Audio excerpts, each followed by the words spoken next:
Thank you. We can proceed. Good evening and welcome to a star-studded webinar of ISAR UNS Fertility Catalyst webinars. We'll have an evening full of stars and a lot of insights from this meeting. This webinar, thanks to Dr. Amit Patki sir and Dr. Asha Bakshi ma'am, is the 13th in the series. While we debate whether it's a lucky or unlucky, but I'm sure from a childhood, we a toddler, we are moving into the teens and soon would be into the adult. Some of us may recall the Tezab song of famous Madhuri Dixit. Keeping all this aside, I'm Dr. Manish. I'm the Medical Affairs Head at Universal NutriScience, the collaborator with ISAR for this webinar series. I'll now request our Vice President and Business Unit Head, Mr. Nikhil Mehra, for his opening remarks and setting the context. Over to you, Nikhil. Thank you, Dr. Manish. Am I audible? Yes, sir. Yes. Thanks a lot for handing over to me. So before I begin, let me share a quick thought with all of you. So out of my total industry experience in fertility science domain, I am there for nearly 1.5 decades. And one thing I prominently learned that the journey of life starts with a single cell. And yes, you rightly judged, that's correct. That's the embryo. Yet behind this, one of the cell lies decade of science, experience, and the commitment. And that's exactly what today's program is all about, addressing the toughest challenges in IVF, the power of knowledge and the collaboration with, of course, the SR and the, eminent doctors from the country. A very warm good evening and welcome to each one of you to the 13th ISAR UNS Fertility Catalyst webinar series. I like to thank Central ISAR leadership team led by Dr. Amit Patki sir, who is ISAR President, Dr. Bakshi ma'am, our national conveyors, Dr. Anu Agarwal, Dr. Fessy Lewis. So, I was thanking them that the way they coordinated and ensured this event is seamless is really a commendable thing. Also, my sincere thanks to our chief guest, our guest of honor, and also to our esteemed speakers, including Dr. Nalini Mahajan, Dr. Naina Patel, along with the chairperson, moderator, and all the esteemed panelists and the delegates joining us today. This evening is focused on highly relevant topic, which is thin endometrium, poor ovarian reserve, poor responders, and ovarian rejuvenation. On behalf of UNS, along with me, today we have our medical team, our marketing team, and business team is part of this wonderful initiative. This evening is focused on highly relevant topic, and we at UNS deeply committed to support science, clinicians, and patients in the journey. And forum like these truly embody that the spirit of collaboration which we are proud of. With this, I once again welcome you all and wish everyone an insightful and enriching session ahead. Thank you so much. Over back to you, Dr. Manish. Yeah, Saraswati, you want to get rolling?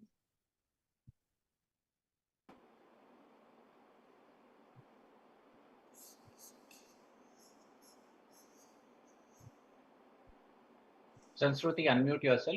Yes, sir. Is my screen visible? Yeah, visible. Yes. So, good evening, everybody. I'm Sanskriti Katkar from Medical Affairs team at Universal NutriScience. So, I extend a very warm welcome to everybody, every esteemed faculty members joining us today for ISAR Fertility Catalyst webinar series 13. And we are also privileged to have our chief guest, Dr. We are also privileged to have our chief guest, Dr. Kanti Bansal ma'am, and guest of honor, Professor Ashok Kumar sir. And also this wouldn't have been possible without the support and blessings of Dr. Amit Patki sir and Dr. Asha, and also without the support of Dr. Anu Agrawal ma'am and Dr. Fessy Lewis sir. So, Dr. Anu Agrawal ma'am is director at Vanch Fertility and Test Tube Baby Center, Ayushman Hospital and Trauma Center, and Ayushman Multi-Specialist Hospital. She has also published articles in reputed journals and written chapters in various books. Dr. Fessy Lewis sir is professor and attorney at Department of Reproductive and General Surgery at Amrita Ames Institute of Medical Sciences, Cochin, Kerala. He has also been affiliated with the several organizations, and he has also won several awards. For further proceedings, I would like to hand over to Dr. Anu Agrawal ma'am. Thank you. Thank you, Saraswati. A very warm good evening to all esteemed doctors present here. It is really an honor for me to welcome you all For this 13th episode of ISAR UNS Fertility Catalyst series, first of all, I would like to acknowledge our dynamic ISAR President, Dr. Amit Patki sir, Secretary Dr. Asha Bakshi Madam, Vice President Dr. Sunita and Dr. Sujata Kar. Today's webinar, all about poor ovarian reserve and thin endometrium, is covering two very important topics which are tricky and difficult to manage as an ART consultant. So first of all, I would like to invite our ISAR President, Dr. Amit Patki sir, for his blessings. Amit sir, please. A very good evening to you all, and thank you to UNS for having supported us in this excellent webinar. And thank you to Dr. Anu and Fesi, who have always led and ensured that this webinar is ever so successful. And I know that hundreds of people log into this and look forward because of the choice of topics and also more importantly, the choice of faculty. So thank you, Nu and Fesi. And to me, 13 is a very lucky number.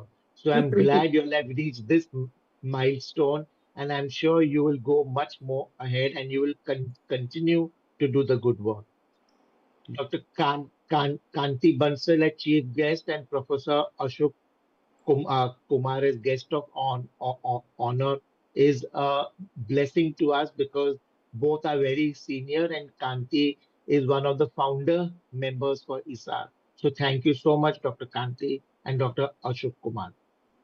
Dr. Nalini Mahajan and Dr. Neena Patel are always a dream speakers because they always come up with facts, figures, research, well thought out and well analyzed lecture. So I look forward to listen to both of them and then to the panel that will follow.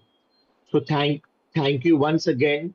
Thank you to to Mr. Nikhil and to Dr. Manish Garg and all those at UNS who have always supported ISAR not only in this webinar but also in the last two master classes that we have done. So thank you so much and thank you to all the listeners, and I hope we have a good 2 hour enriched and we come back with many more take-home message. Thank you. Thank you, sir, for that, as usual, inspiring words of wisdom. I think, is Dr. Asha Bakshi logged in? Dr. Fesi, Dr. Asha Bakshi, she's in Georgia and she has sent a beautiful message for all of us. Mr. Nakul, please share that message. Yeah, we can.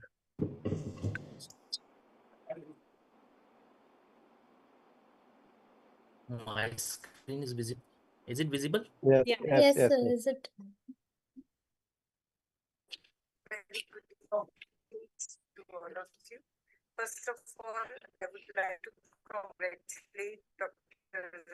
Inaugural and Dr.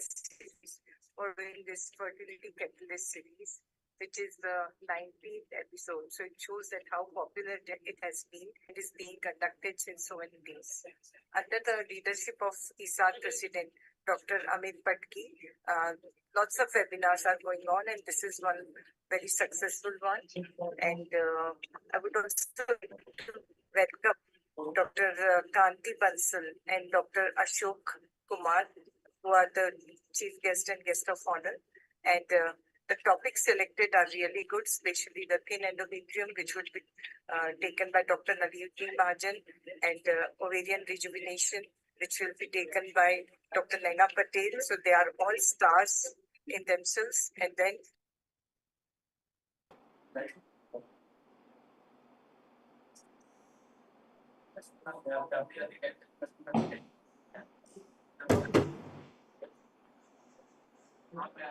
to send a video because I'm traveling, but it's always nice to remain connected.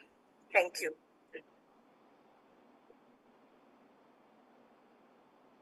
Thank you, Dr. Asha, for that. I mean, as usual, always she give the blessings, and even while she was traveling, she remembered to convey the message to all of us. Over to you, Anu. So first of all, I would like to invite our today's chief guest, Dr. Kanti Bansal, who is my mentor. Thank you. Please share ma'am's CV.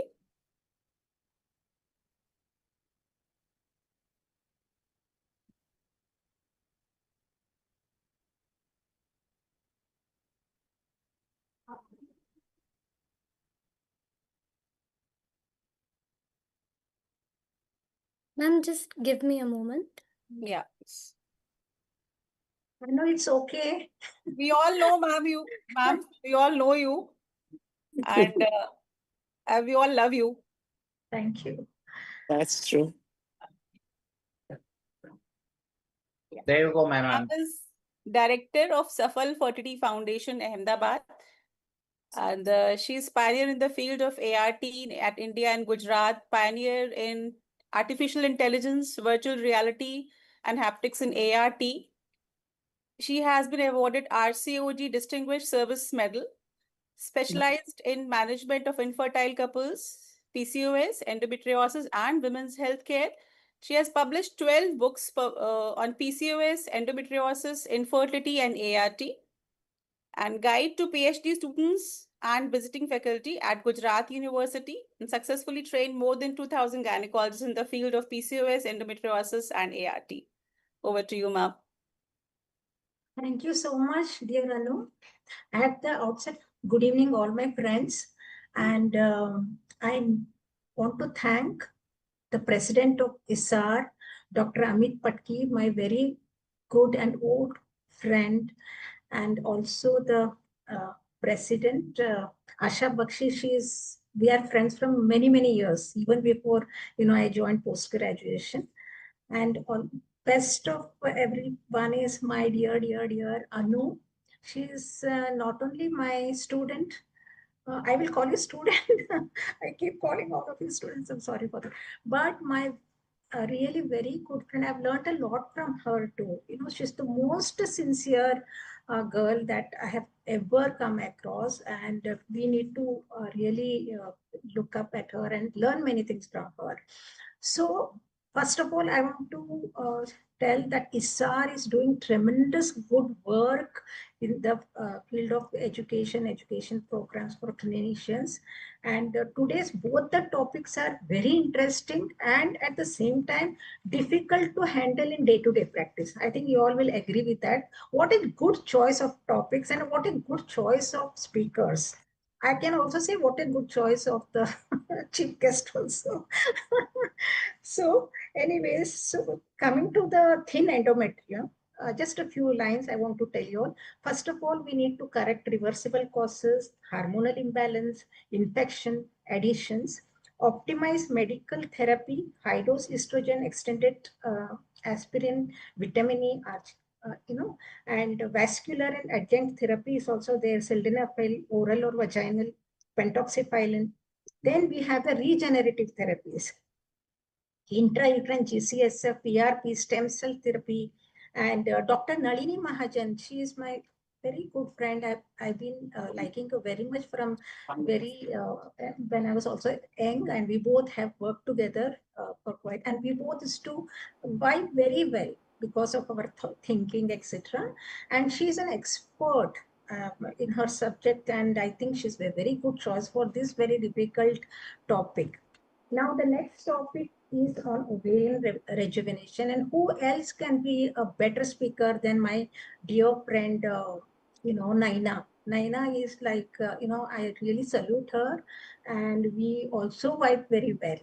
So, if here in ovarian rejuvenation, Naina, I'll give my input, but then you'll have to give everything else.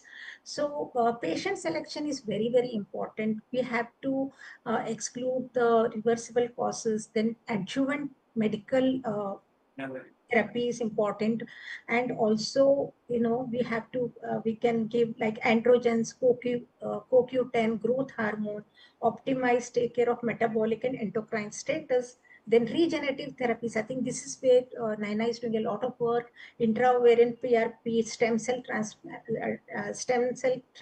It could be also bone marrow transplant, and advanced therapies, mitochondrial transfer. I think she may tell about mitochondrial transfers also, and also in vitro activation of dominant follicle. And again, monitoring and individualization is very important. And last but not the least, our dear Rohan Palshetkar, the young and energetic boy, my best friend, Nandita's son, and he will be doing a panel discussion on poor responders, which is like an ocean, believe me. And once again, I thank UNS, Manish and Nakul and Sonu. I want to call you Sonu. I like that name, Sanskriti, and all the others in the UNS team. So happy learning and all my good wishes to all the delegates and all the faculties and UNS. Thank you so much. Thank you, madam, for that words of wisdom. I think it is always our blessing to have you here as our chief guest. Thank you, madam. Thank you. Thank you, Kanti ma'am, for your kind, beautiful words. First, now, I'd like to invite our today's guest of honor, Dr. Ashok. Here. I'm not seeing, sir, I think.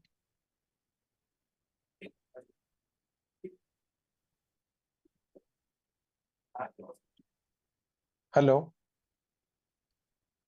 Yes, Dr. Ashok. Hello.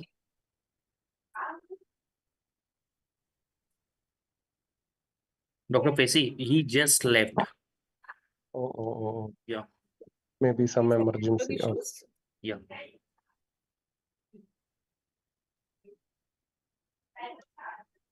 Okay. I think we will join once. We will hear from him once he joins back. Before that, we will go for our first talk.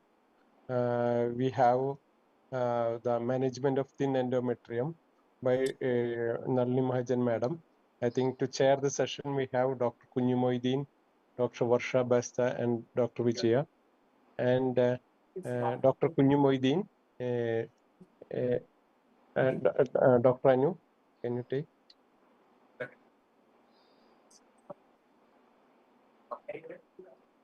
Hello. Yes, Doctor. Yeah. So Dr. Kunju Moideen, he has 27 years of experience in the field of reproductive medicine and gynae endoscopic surgery. And he is immediate past president, Kerala Federation of Obs and Gynae, medical director of Birla Fertility, ARMC IVF. Welcome, Dr. Kunju Moideen. Next speaker, Dr. Varsha, Dr. Baste madam. She is practicing gynecologist and infertility specialist in Nashik since 30 years. She is director, Baste Maternity Hospital and Pushpa Fertility Center. She's Foxy Vice President, West Zone 2526. First PGD baby in North Maharashtra. She's past president, OBGYN Society, Nashik, and chairperson, Foxy IAEC. She has won prestigious Dr. Anandibai Joshi Award. Welcome, madam. Thank you. Next chairperson is Dr. Vijaya. She is clinical director of Vijaya Fertility Center, Pura Bartikhani and Mancherial, Telangana. I hope I am pronouncing rightly. Sorry, Dr. Vijaya. And she's trained in medical diagnostic ultrasonography from Nagodi's Institute, Ahmedabad, and she has taken her ART training from Rainbow IVF, Agra. And she is Associate Professor, PIMS, Karimnagar, President, Foxy, Karimnagar, faculty at State of National Conferences. Welcome, Dr. Vijaya. Thank you so much for the Over kind. to you, chairpersons. Kindly invite our today's speaker. Yeah, it's a great honor to be here for this on this ISAR platform. I'm really happy to be here with our friends, Dr. Patki, Dr. Kanti Bansal, Dr. Naina Patel, Dr. Fesi, Dr. Ashok Kumar, and all the panelists also, Dr. Rohan and everybody who is involved here. Anu Agarwal, you are doing really good work. I can see Jyoti Bali also, many Priyankur Rai, so many of friends. It is really refreshing to meet everybody on this platform. And the subject is also very nice. The thin endometrium, Ovarian rejuvenation is discussed. So over to Dr. Nalini Mahajan. Who doesn't know Dr. Nalini Mahajan? She is such a wonderful person, so sincere and doing her work all the way since decades. And I cannot read her CV very well because it is very minutely written, but I know Dr. Nalini Mahajan has really revolutionized infertility treatment since long, and she really presents with research oriented depth of knowledge is really good, and every time there are many take home messages from her talks, and I really wish to looking forward to hear from her about the management of thin endometrium. Over to you, Dr. Nalini Mahajan, madam. Thank you, Dr. Varsha, for these very kind words.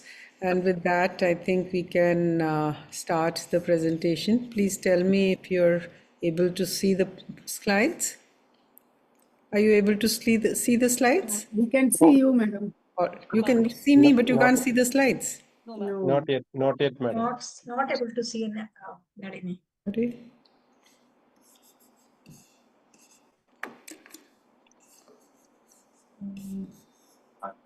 And when we just did it a minute ago, it was fine, and now suddenly it's not fine.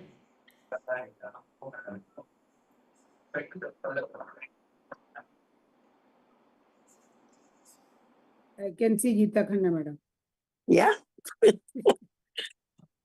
Sorry, madam, not missed taking your name.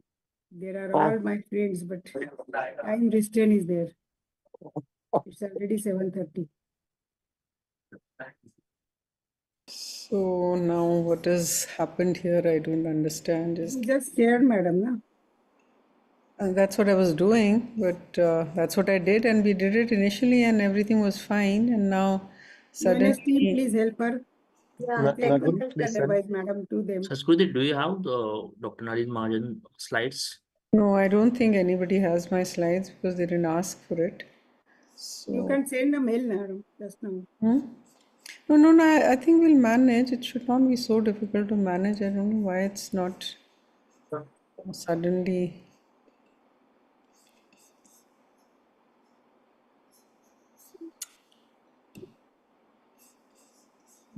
Okay. Yeah, Yes, now it's started. screen. Okay, Yes. you good. can see No, that? only the, okay, yes. You can see that Full now? screen? Yes. Yes, make it full screen, madam. Okay, Very Perfect. Done. Yes. Okay. Perfect. So we're going to talk about management of thin endometrium. Sorry for this little glitch. So basically, one of the amongst the prognostic markers of endometrial receptivity of the endometrium ultrasound based, that is the one clinical application actually that we have to look at receptivity. Endometrial thickness is the one which has been most studied and most correlated to pregnancy outcome after fertility treatments, especially IVF. And we know, of course, that we measure the endometrium from one junctional zone to the other in the longitudinal plane of the uterus.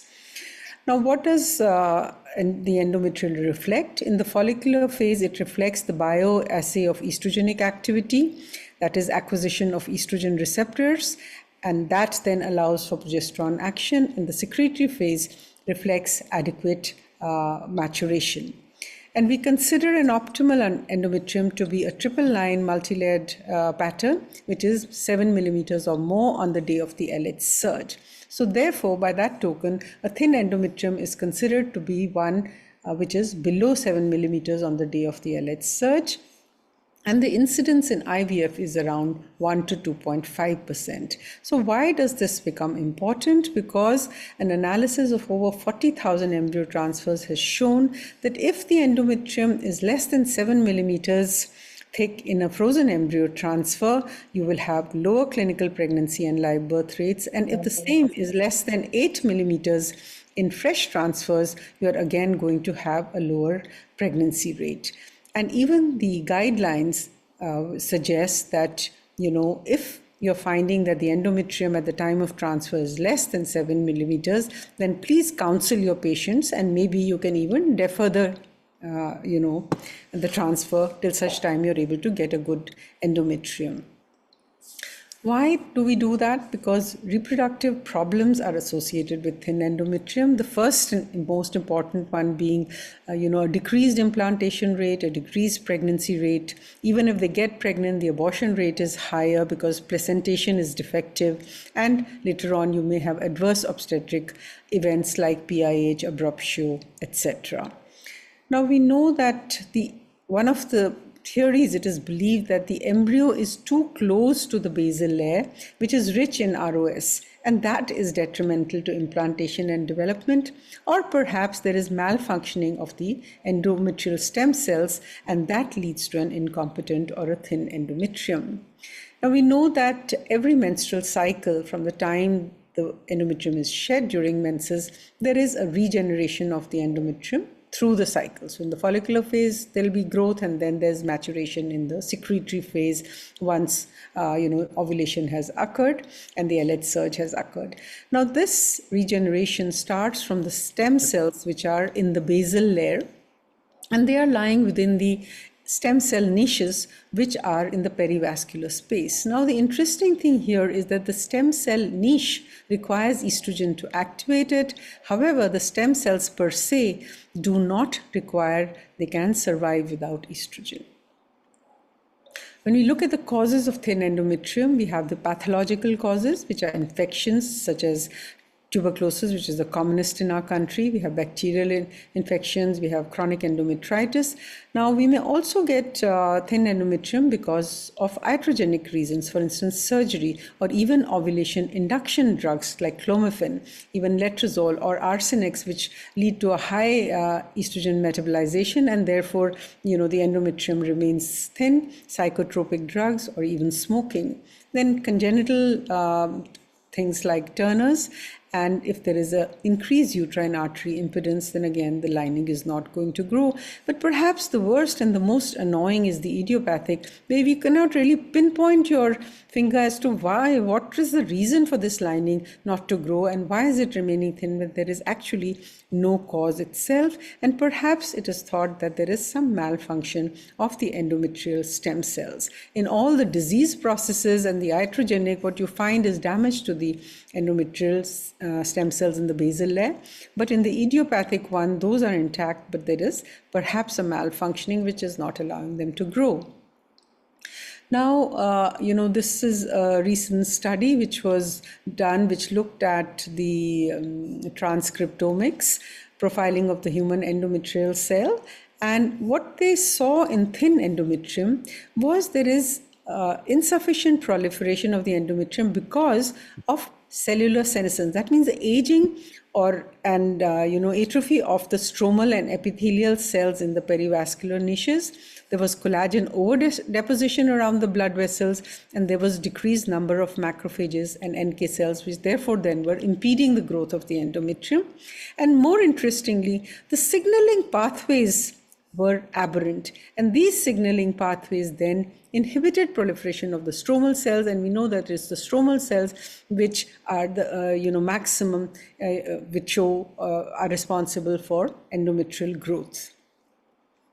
Now, injury contributes to accelerated aging. It has been seen that when there is injury, it accelerates senescence, it leads to immunocompetence and dysfunction, and this then perhaps impedes endometrial proliferation, apart from, of course, disrupting the vascular development and alters the receptivity of the endometrial lining.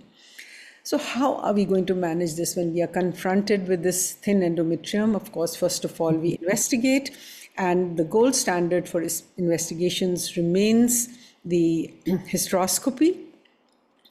it is diagnostic, and it is suggested that it may be therapeutic, that the injury in itself leads to an immune reaction and some kind of a reactionary increase in the endometrial thickness. However, we do not have much proof of that, but it is one of the theories which goes around. Now, when it comes to drugs like clomiphene, letrozole, estradiol, those arsenics, etc., the best way, of course, is to, if you're like on arsenics and all, you need to finish your ATT. But if you have a patient whom you have given letrozole and you find that the endometrium is thin, please do not carry on and on with the clomiphene, because it has a cumulative effect on the endometrial receptors, and sometimes patients who have been on prolonged clomiphene will take almost 6 months for a year to have a rejuvenation of their lining. So this is one very, very important thing which people don't realize, because most gynecologists are not doing their own ultrasounds. So therefore they can't see what's happening there. If there is a thin lining, please do not use letrozole, clomiphene, and change it to another drug or another form of ovulation induction. Of course, we have to be careful when doing surgery that we don't do extensive curettage, and radiotherapy one really can't do much about, because if the patient has to receive it, well, they have to receive it.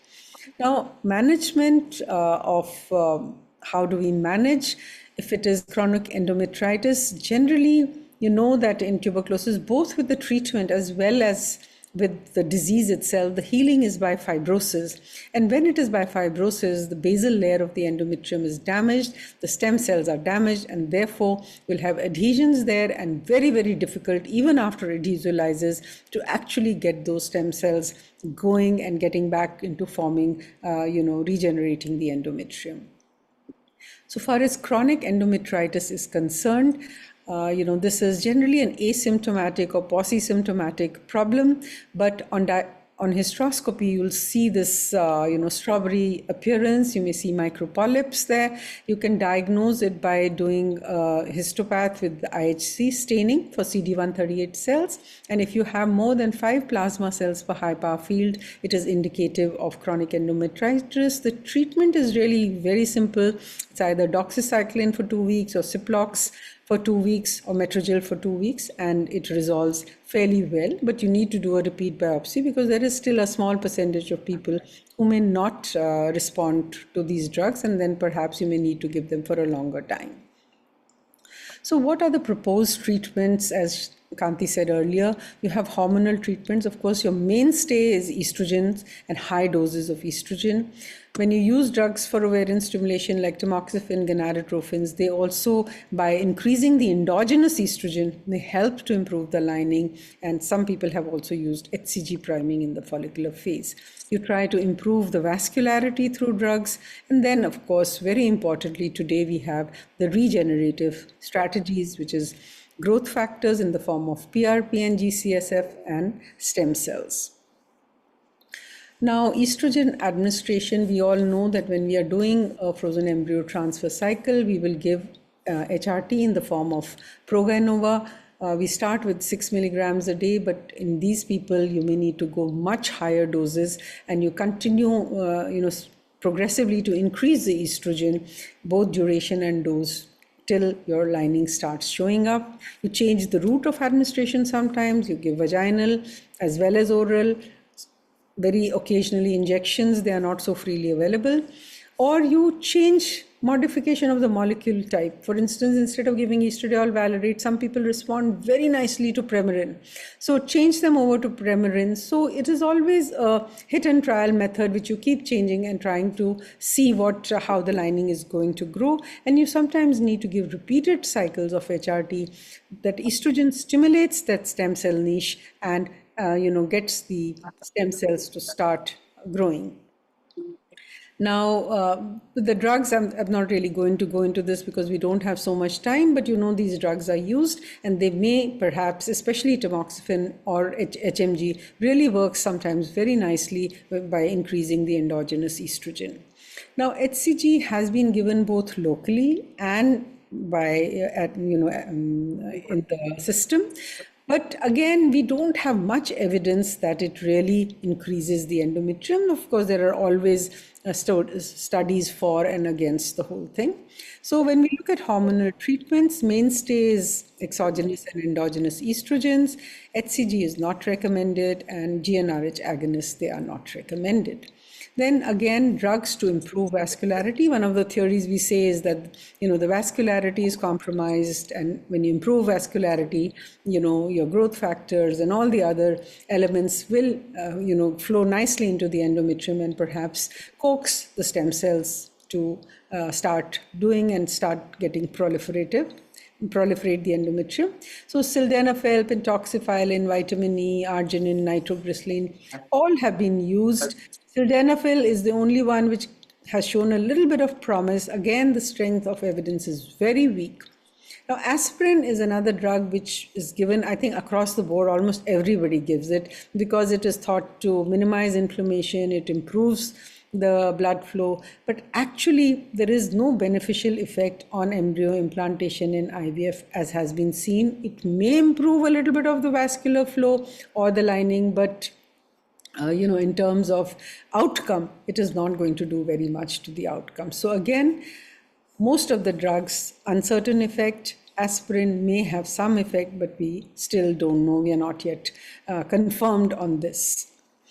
The important thing now is the growth factors which have come in of late. We know that there is an embryo endometrial crosstalk, and there are a lot of growth factors involved, a lot of cytokines which are involved in this crosstalk, and this allows the endometrium to sort of open up for the embryo implantation.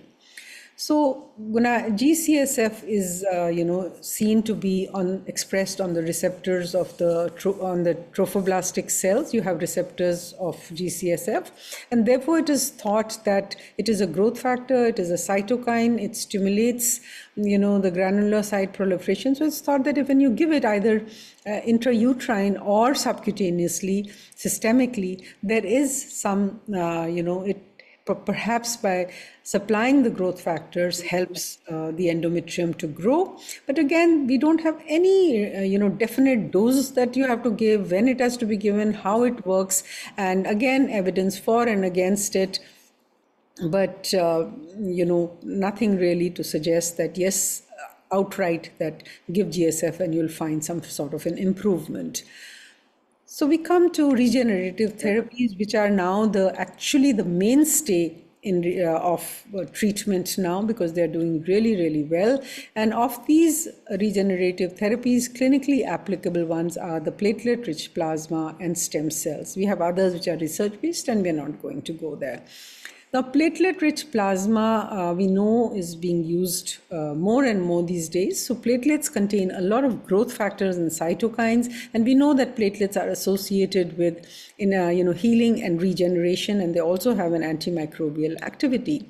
So the concept is that you actually concentrate the platelets from the blood, from the plasma, separate them out, and you need at least 5 times the baseline for them to be effective, and that's what's the presumption at the moment. That means at least 1 million per microliter of platelets, so that the growth factors then which are released into the tissue or released into the endometrium would start the process of proliferation, cellular proliferation. So basically you take 20 ml of blood collected in an ACDS solution, and it's centrifuged first for about 10 minutes at 200 G, and you separate out the plasma layer and buffy coat, and then you recentrifuge at 500 G for 10 minutes, and the pellet that you have, then that is mixed. The platelet pellet is mixed in a little bit of plasma, and then that is either activated and used, or you can use it directly and allow for activation within the internal tissues. Now, when you activate it, the action then lasts for a shorter while.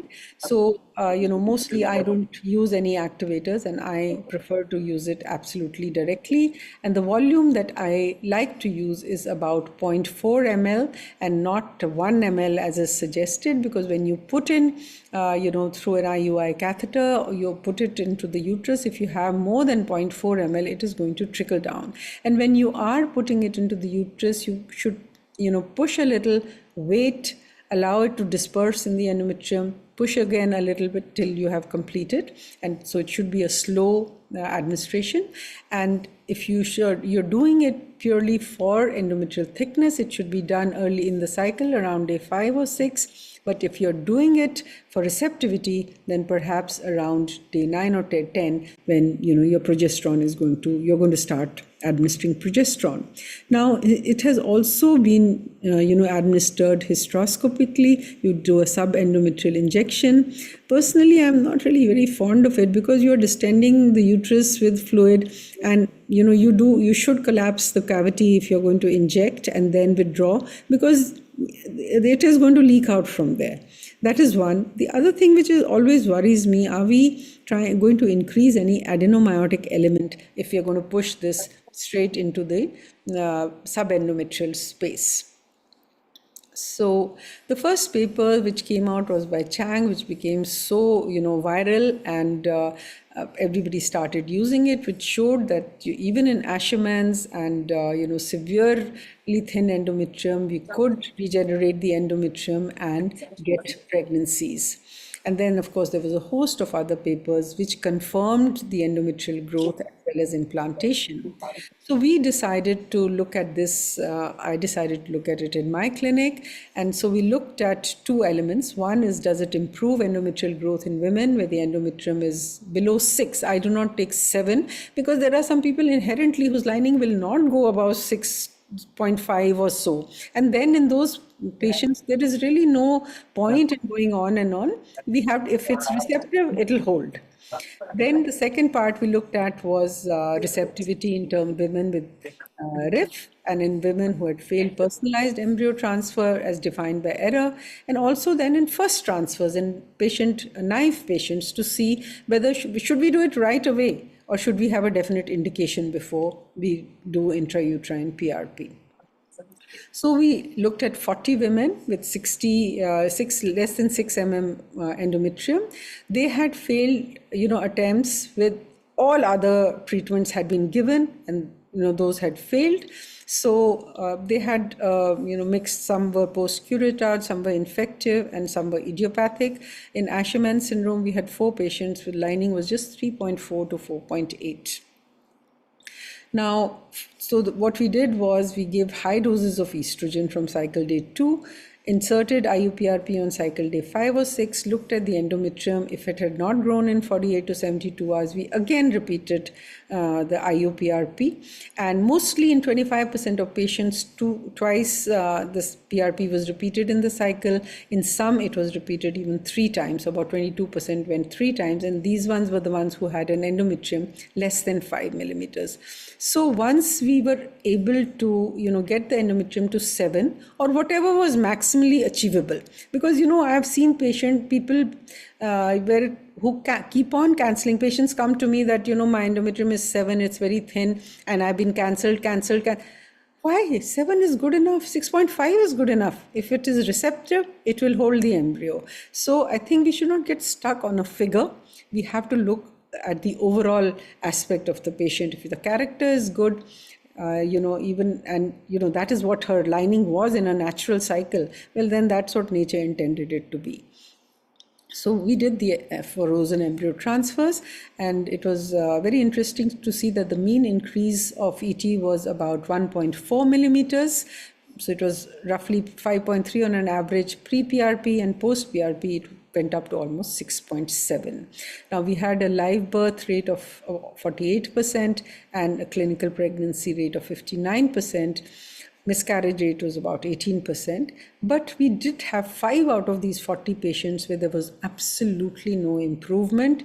And very, very interestingly, these were all the patients who had idiopathic where we could not actually determine any reason for the thin endometrium. There was no pathology. So, that was a little surprising, but that is what we achieved. And then we looked at the RIF group, or we looked at how it behaves for endometrial receptivity.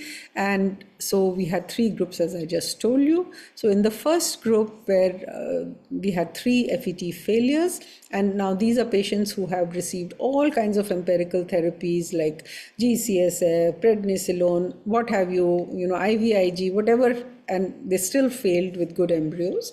So there again, we had a pregnancy rate of 64% and a live birth rate of 49% when we did the transfer post PRP.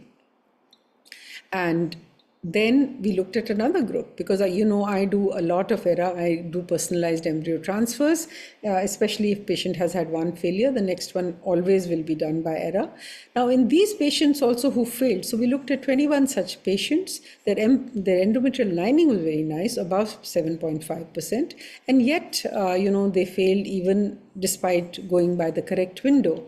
And here again, after PRP, we got a pregnancy rate of about 68.4. So it is doing something. However, when we looked at first transfers, that means transfer naive, they've never had a transfer, first transfer.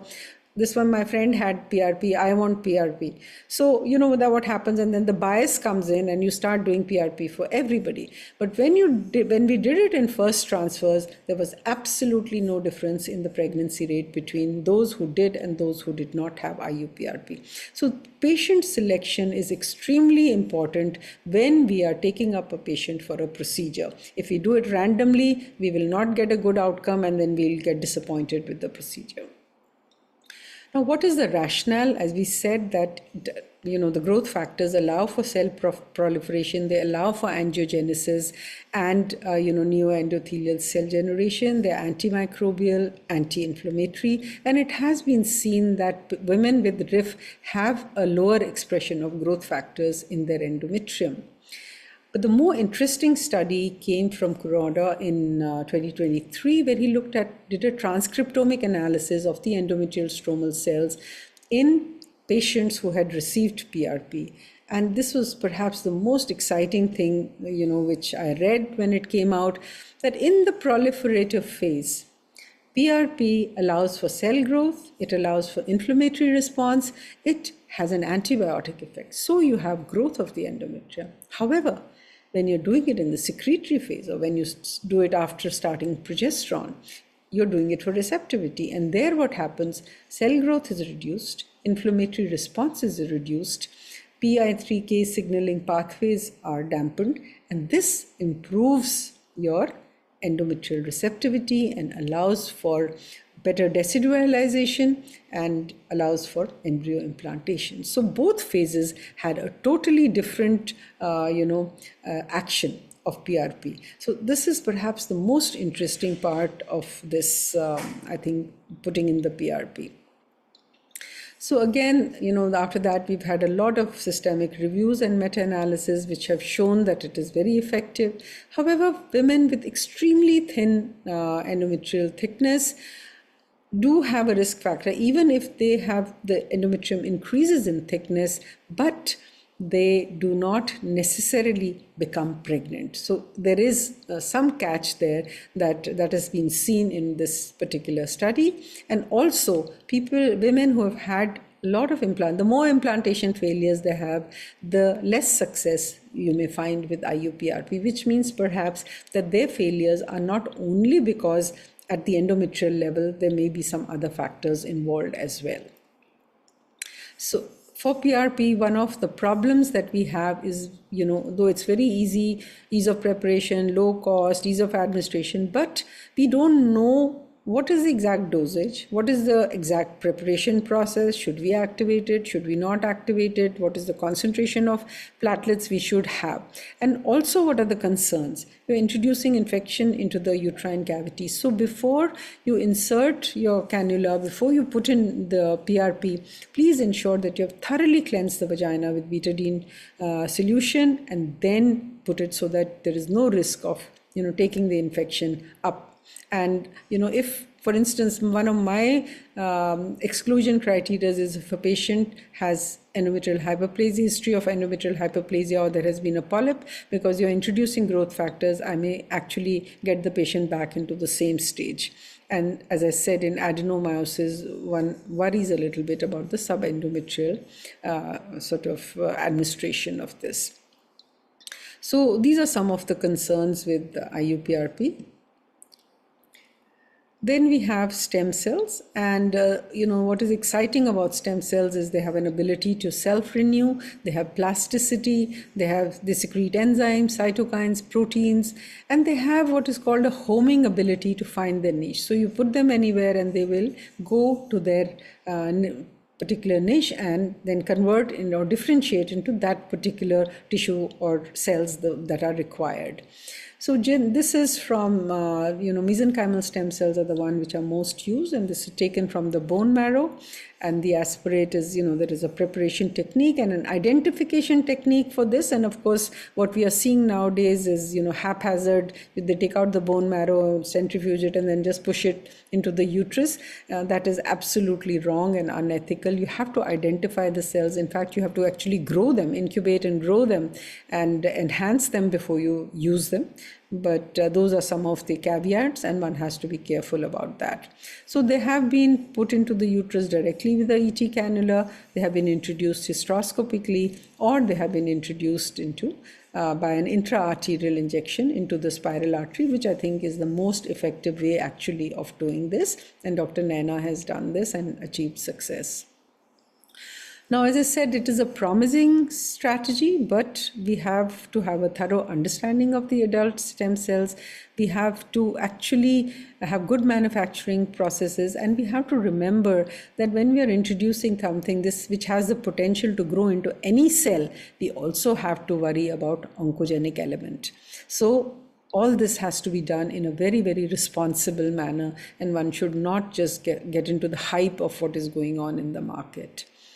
So one more thing, and the last thing which I would like to say is that sometimes endometrial receptivity is definitely, or in fact, actually endometrial receptivity is more important than ET.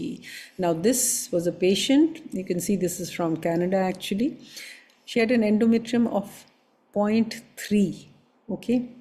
And on the day of, and if she had an AMH of also 0.3 nanograms. She had IOPRP, and then we tried to build the lining multiple cycles. Finally, on the day of ET, her endometrial lining was just 4.5, but the character was very nice. It was very nice and trilaminar, and she has a wonderful baby with this. So please do not keep on cancelling. Look at the character, look at that, and give the patient a chance to have her embryo put in. 7 millimeters is not sacrosanct. Please remember that. And with that, I'd like to thank you all and conclude by saying regenerative medicine represents a paradigm shift in healthcare therapies. And of course, there is a lot that we still have to learn about them. We have to look at the safety factors, but it's here to stay, and I hope it just keeps improving so that we can help out our patients. Thank you very much. Thank you, Dr. Nalini Mahajan, for excellent, elaborate, and very much descriptive talk. I will give my comments after Dr. Bharti gives hers. Over to you, Bharti. Dr. Bharti, my co-chairperson. It's a great honor to chair the session of Nalini Mahajan, ma'am. Really, my day is made. Thank you so much for ISAR for giving me this opportunity. Ma'am, I want to ask one question. You told that 5 out of 40 patients are not improved with PRP. Then did you transfer or cancel? Some we cancelled. One or two of them insisted on getting the transfer, but then they didn't conceive. And so the other 3, one elected to go for surrogacy, and the other 2 sort of dropped out, so we really don't know what happened to them. But two of them we did the transfer, but they didn't conceive because the lining was very, very thin, just about 5 millimeters. But as I said, that is perhaps not the only factor. Maybe there was something else also which prevented, because we had a pregnancy with a 4.5 millimeter lining. So I can't say that that perhaps was the only factor. There may have been some other factors. We've had one or two patients with a very poor lining where we got the genetic studies done of the patient, and they had some factors which showed implantation failure in the genome. So it could be, I can't say. Dr. Nalini, Yeah. can I talk? I want to mention 3-4 points what I do. You have told us 7 mm, but I consider 6 mm also with good vascularity. I do the embryo transfer that you have already given us the reference of one case from Canada also. Another thing, I use Ecosprin to not only to reduce the inflammation or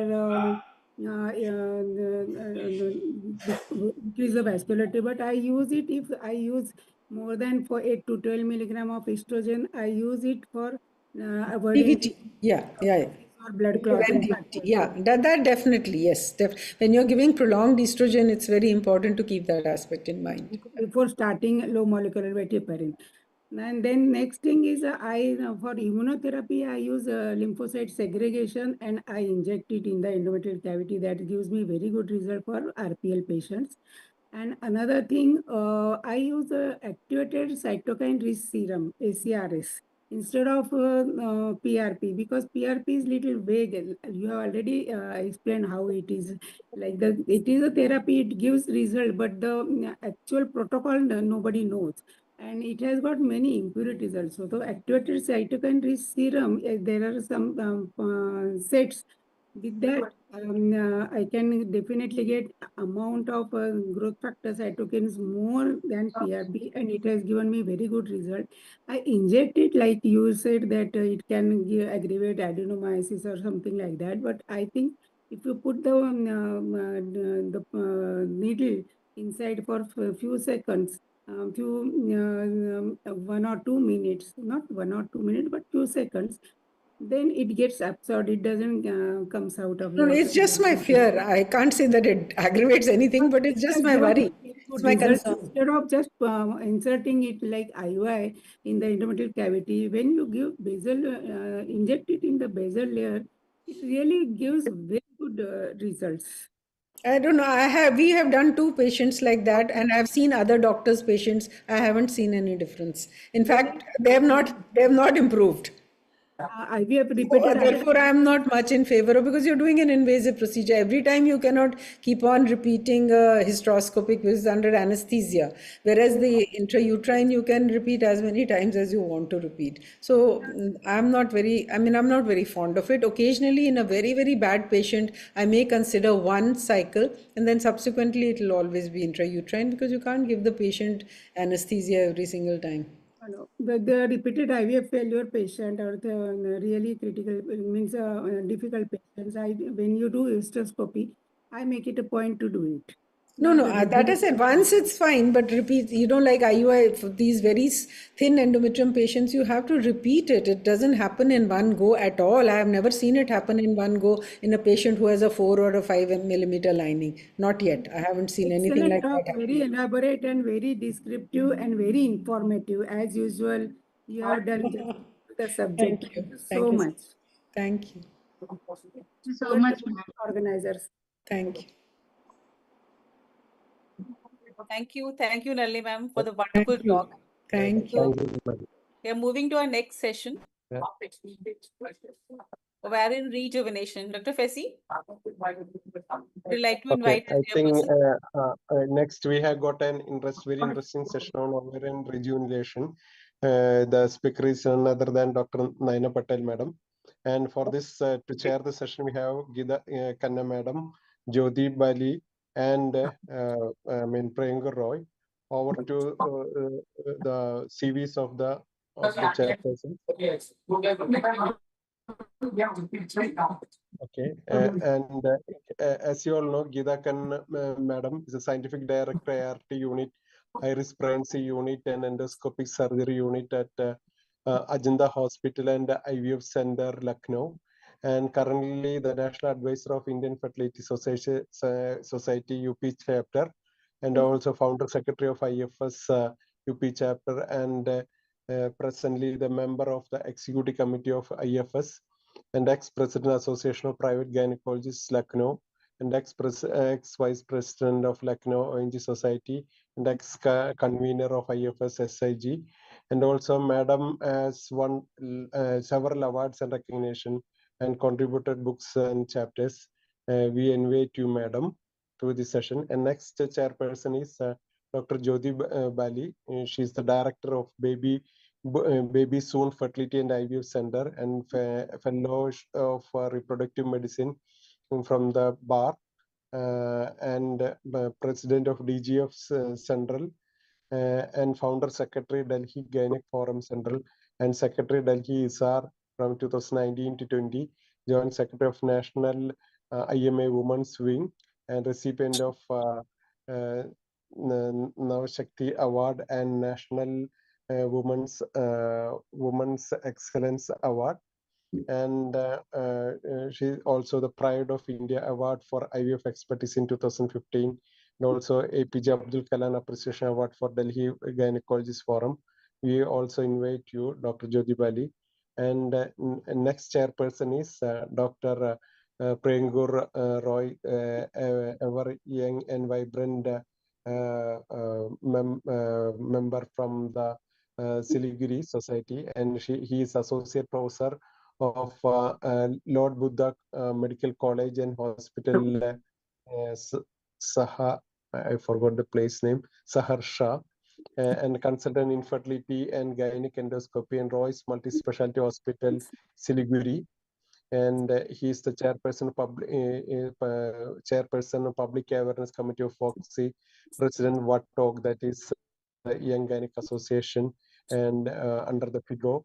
And he is at present the managing committee member of ISAR, and member of Women's Crisis under the FIGO committee. And I think he's a very academically vibrant and received a lot of awards like Foxy Korean Award, Foxy Future Award, FOG, Young Gynecologist Award, Foxy Kamnira Orator Award, Foxy Shanti Yadav Award on Infertility, and Foxy International Academic Exchange Traveling Fellowship, and several other awards. We invite you, Priyangar, also, chairpersons, to introduce the speaker.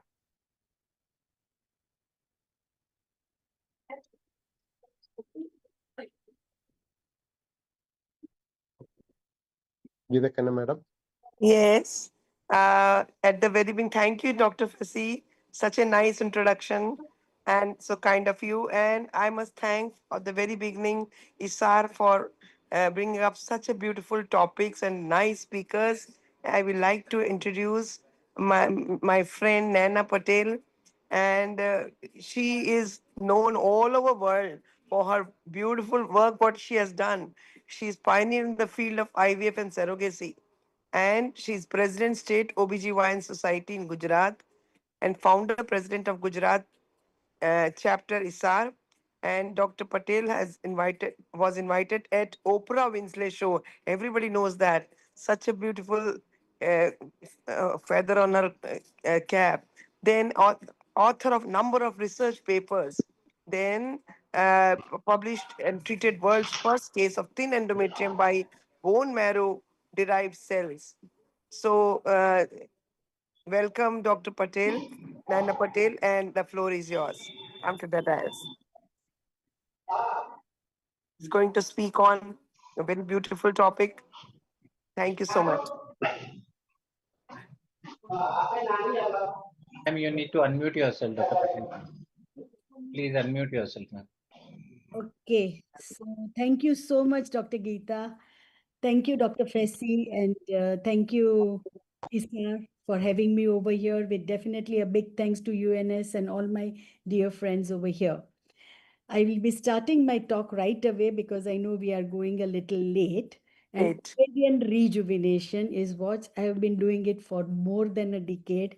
And I will discuss today whether it's a hype or a hope. So treatments for infertility we know are limited.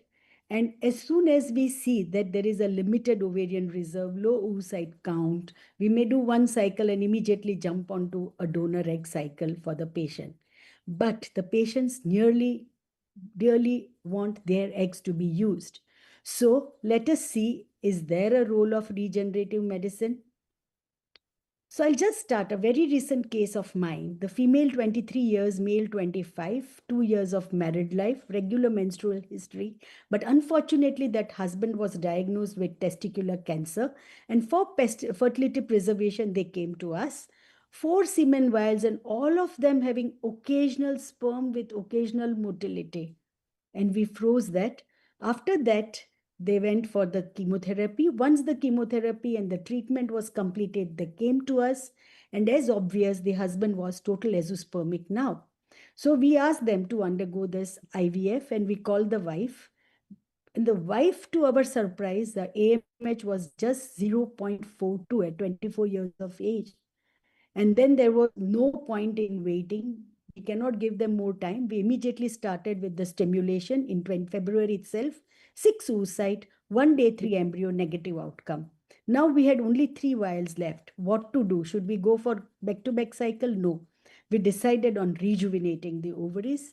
There was no other reason for low AMH. So we just performed the ovarian PRP and stem cell because this was very important. We cannot utilize all the vials. We repeated the IVF in May 2025. 7 oocytes, 3 embryos, 2 day 3 embryos AA grade, and 1 we let it go to blastocyst, which was 4 AA. We transferred that and she is an ongoing pregnancy right now. So to me, it is definitely a hope.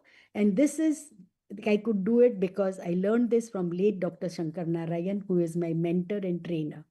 Regeneration is the process wherein the human's lost specialized tissue is replaced by proliferation of the undamaged specialized cells. Platelet-rich plasma, stem cells, and exosomes. Dr. Nalini Mahajan ma'am described it so well, the platelet-rich plasma and the stem cells both. And now we will see how it also helps in the ovarian rejuvenation, either with PRP, bone marrow-derived stem cells, and in vitro activation. I have not touched upon the oocyte rejuvenation by mitochondrial transfer or by ooplasm transfer. So we know that all this while we were thinking that there is a fixed primordial follicle pool, but now there has been a successful discovery, isolation, and establishment of ovarian stem cells, and that has brought us this hope.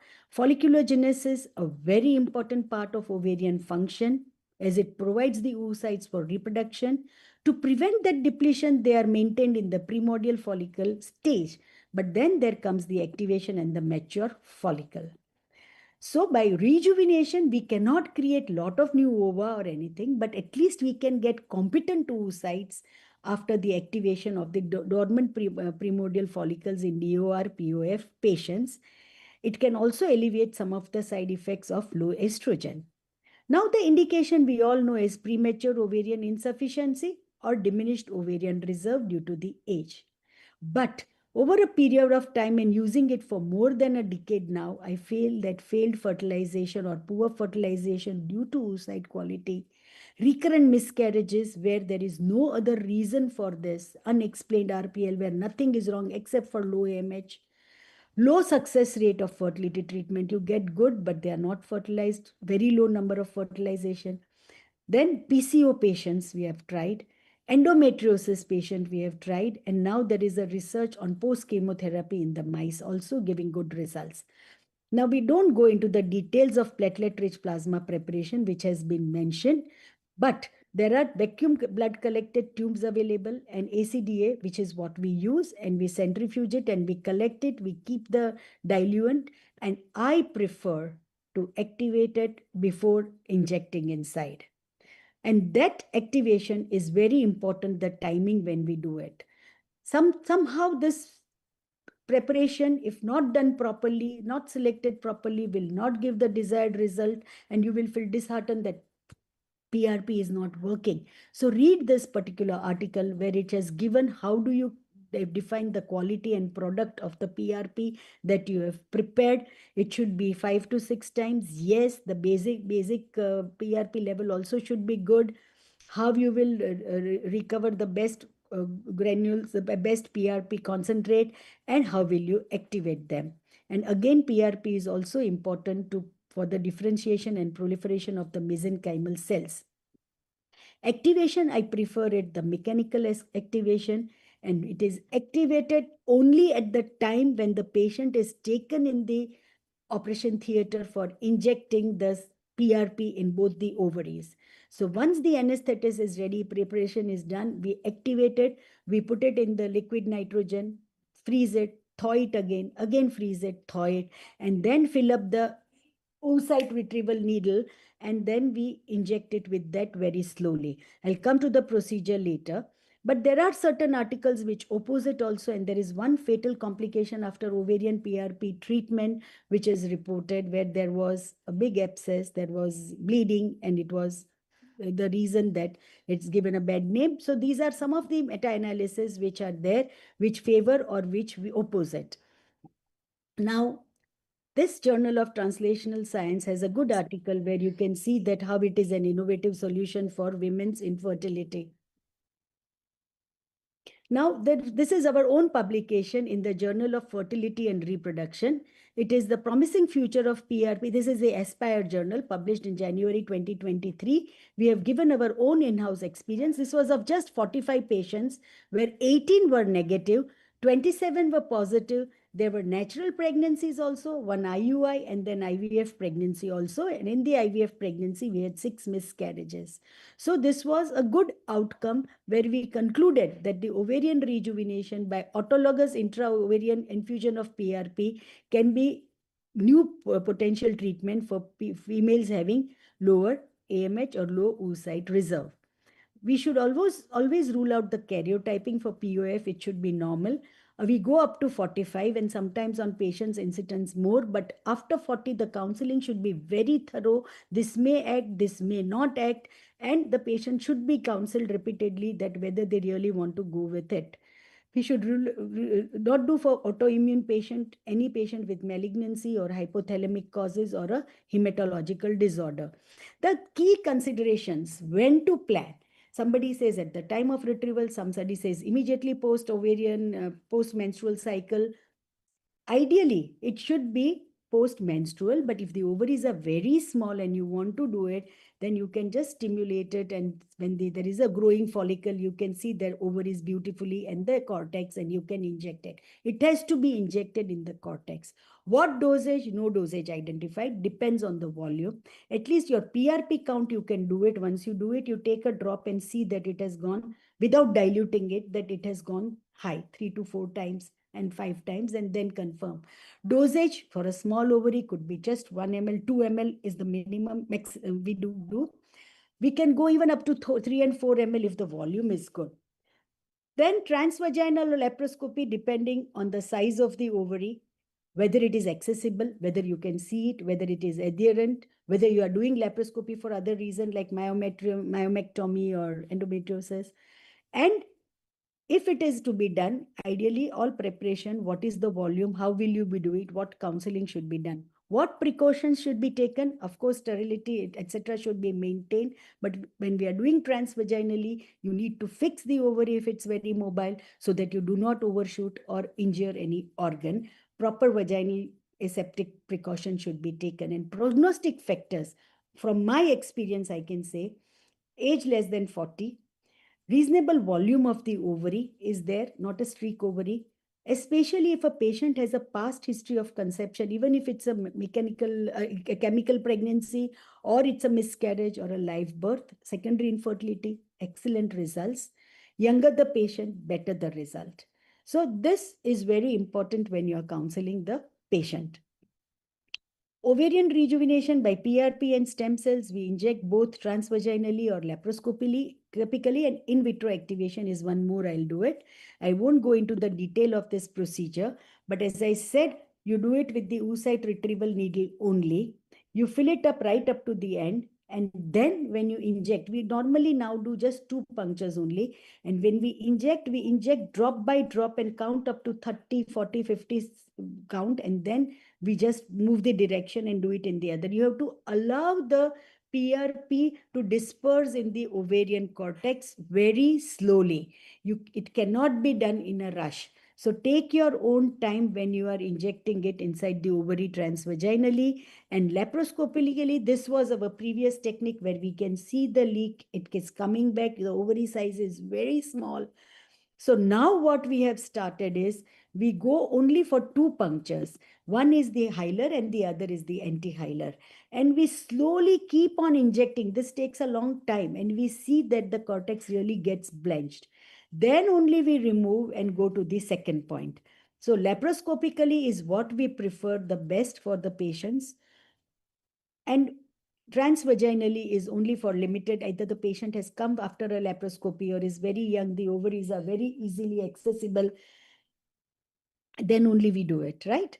Then comes the first case which I did. She was a judge from Himachal Pradesh, 2014 I did, AMH 0.54, and she had somehow read about it somewhere.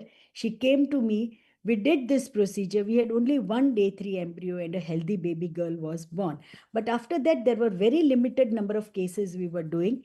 This particular patient, again, has very low 0.6. 5 eggs were retrieved, 3 fertilized, and she did not get a pregnancy. She came to us, she wants to try now naturally only. So what else we can do? We suggested ovarian rejuvenation, she delivered. And this was a community where donor eggs is not allowed. 0.09. 0.04, we did the rejuvenation, it went to 0.09. And it took such a long time. It was done in 2019 and she delivered in 2022. So it is said that up to 18 months. How many times to repeat? There are papers which shows that every month you repeat for 3 months.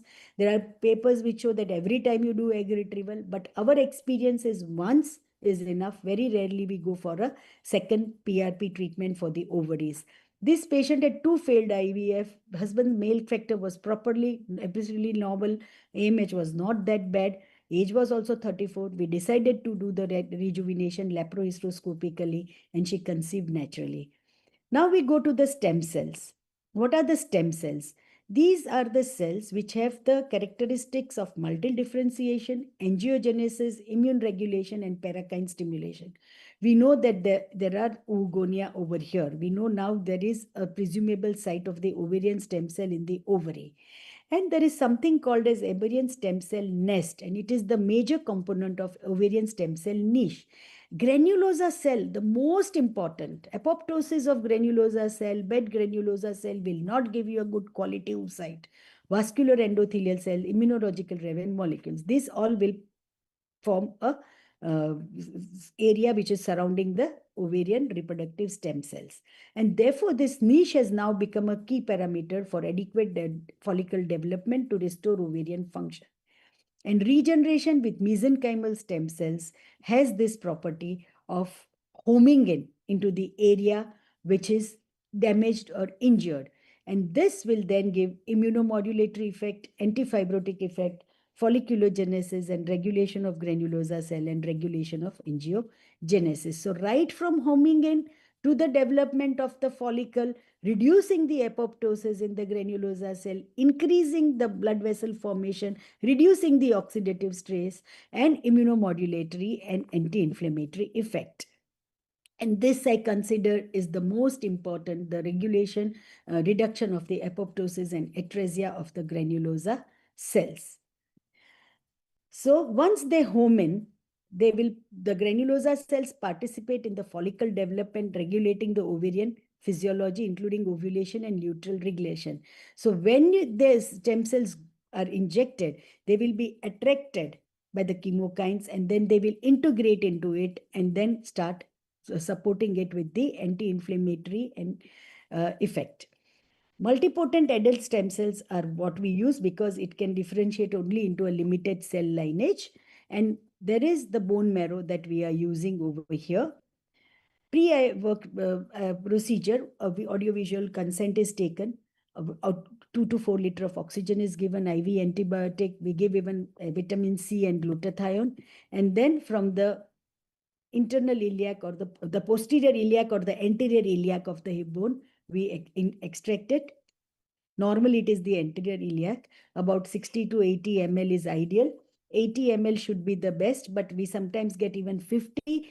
Younger the patient, we don't mind doing PRP, but older the patient with very low AMH, definitely stem cell has a better outcome. There is a manual method. There are automated processing units available to separate it, and then you should count it. But CD count is very difficult. We cannot do it immediately, and in India, we are not allowed to culture it for a long time or induce with some chemical agents. It's not allowed. Whatever cells you separate, it's basically mesenchymal cell separation. And then you culture it into the PRP, platelet-rich plasma of the patient, which you collect it before you do this, and then allow it to grow. Take a drop and check for the infectious disease panel and put it on a slide and see how many cells you are injecting. 1 million per kilogram body weight is the ideal, but even if you inject 15 in both the ovaries, it's fine. There are clinical trials going on, and the ESCOT study by Sonia Harayes did show that there was an improvement in AFC. You will not see an ovarian rejuvenation giving immediately increased AMH. Patient will think my AMH was this, now it is this. No, it is the FSH will go down first, and then the quantity. We cannot say that you give 5 and now you'll give 10 eggs. No, the egg number may marginally increase. Here they have shown that at least it increased by 3 or more, but it will marginally increase, but the quality will definitely improve. And we have also seen up to some patients 3 to 5 number increasing, and that too even after 6-7 months when they come for IVF, we see a better number of eggs than immediately after 2 months. But sometimes due to the age, immediately in the next month also we have to take the IVF cycle. And there are a number of papers which have shown the effect of stem cell. And these are number of papers which are opposing it, that it is not a fact, it is a fiction. So this is our case of patient who had 0.09 AMH, FSH was 14 and age was 30. No other factor for reduced ovarian reserve. When she came to us after 4 years of married life, we immediately did this procedure because she didn't want an IVF. She wanted to conceive naturally. Ultimately, we did IUI and she delivered a healthy baby. This patient, BMI 35, AMH 0.49, HPV 16 positive. We did a laparoscopy, ovarian rejuvenation with bone marrow derived stem cell. Very first cycle in April when she comes again, we did, this is 2023, December. In April, she comes and she has a healthy baby now. This patient surprisingly had a severe fall of AMH during the COVID times. She had previous 3 IUI failed, 1 miscarriage, 2.8 in July, and suddenly in November, she has 0.25. She comes to us, immediately we started the cycle. As a first go, we do not advise ovarian rejuvenation to everyone, unless that previous failed cycle, failed fertilization, poor quality embryos or poor quality oocytes. So we tried 2 cycles negative, and then we counseled her for rejuvenation in January. We waited for good 4 months, did duostim in May when she came again to us, and she has a healthy baby boy with still frozen blastocyst with us. This patient, 39, 25 years of marriage, 1 ectopic pregnancy, 11 IUI, 3 IVF failed. So these are the patients where we will first offer it.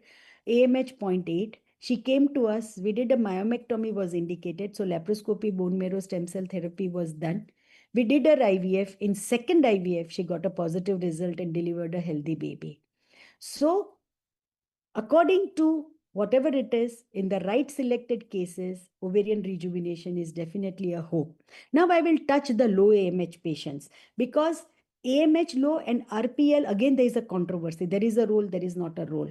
But whenever you rule out everything else and you find that there is a low AMH and patient is getting repeated chemical pregnancy or early miscarriages, we tried this and we selected the cases. It is an unpublished data of 51 patients. It's only up to 22 end, I think. We have got more patients now.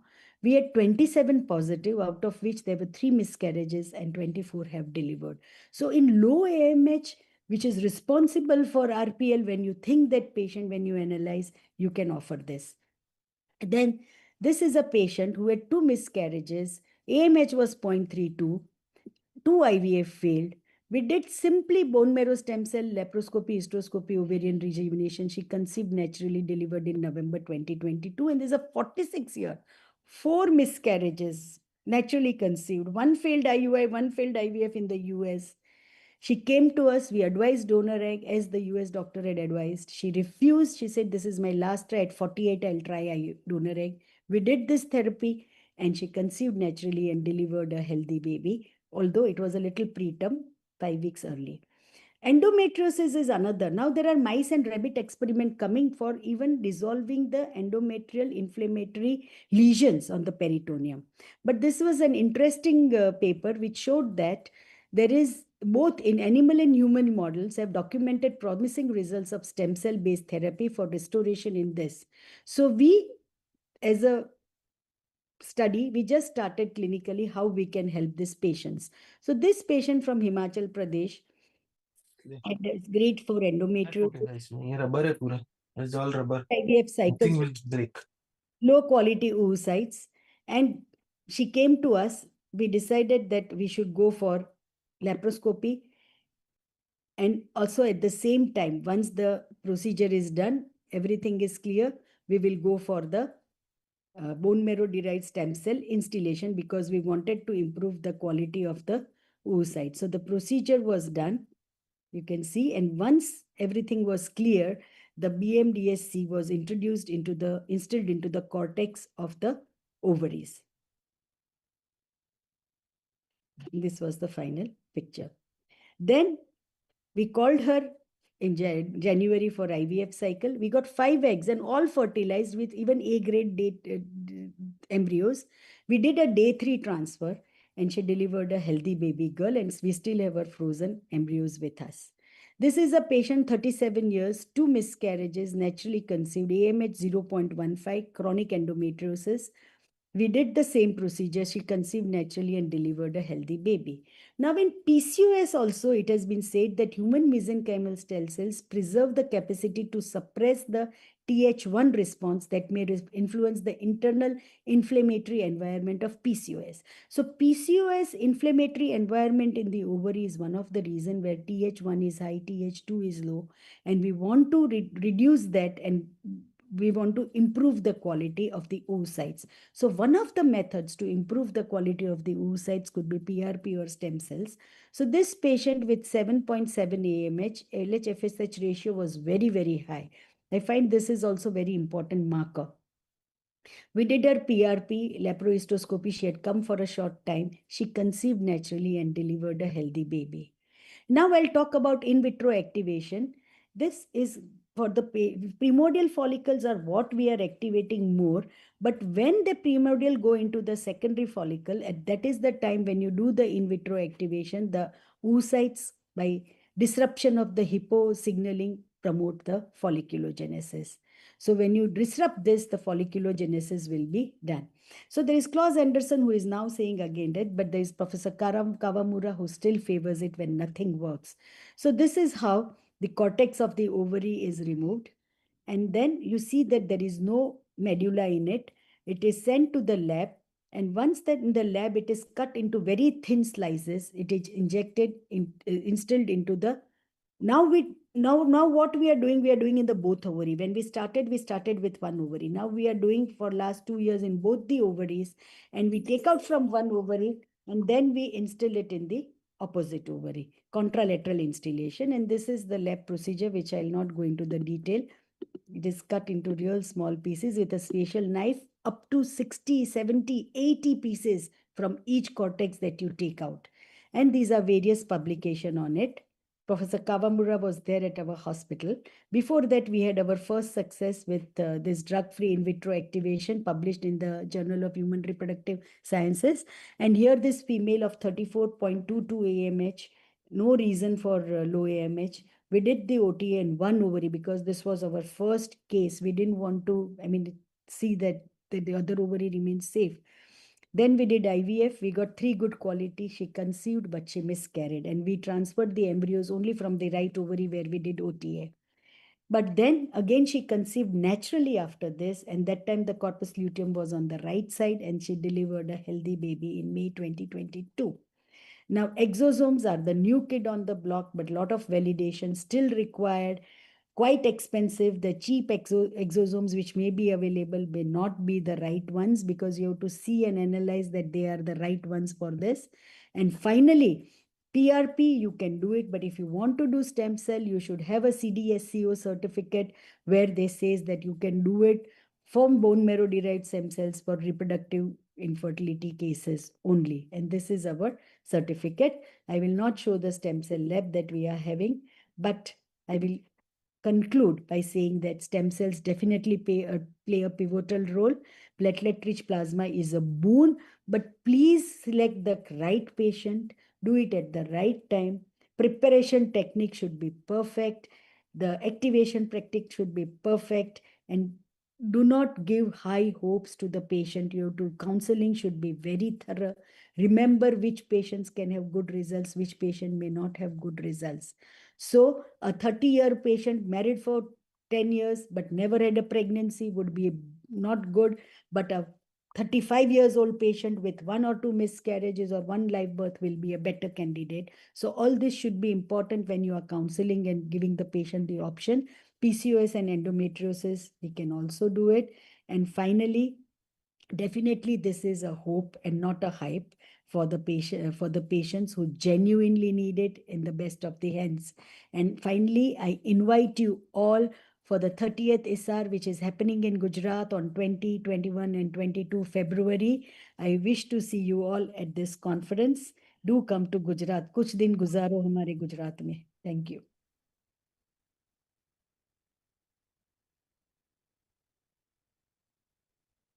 Before the chairperson give their remarks, I would like to mention, Naina, your talk was really very nice, informative, and it tells us how much dedication you have in your services in ART, and how much you are keep learning and keep updating your knowledge and treatments for the patients, infertile patient, and all over you get complicated. Nisha, you were my inspiration for stem cells. Huh? Hello. Now, so nicely spoken, Dr. Naina, and so variety where we can use it, especially to the persons who can normally conceive. That was wonderful. I really, very much encouraging and very inspiring talk.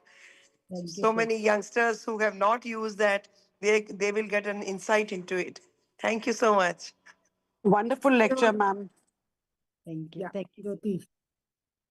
Just a minute, I will give one comment only.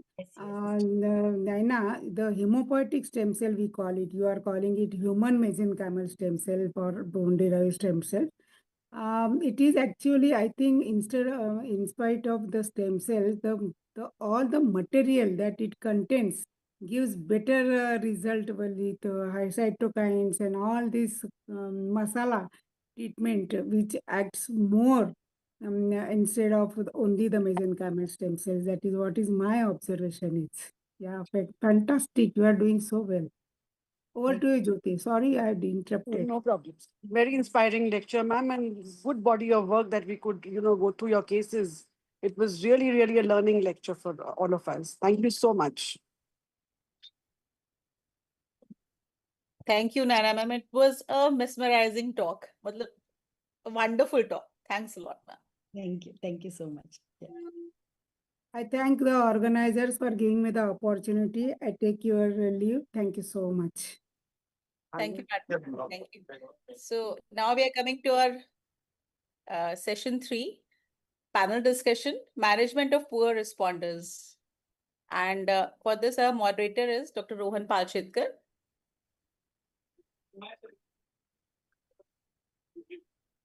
Dr.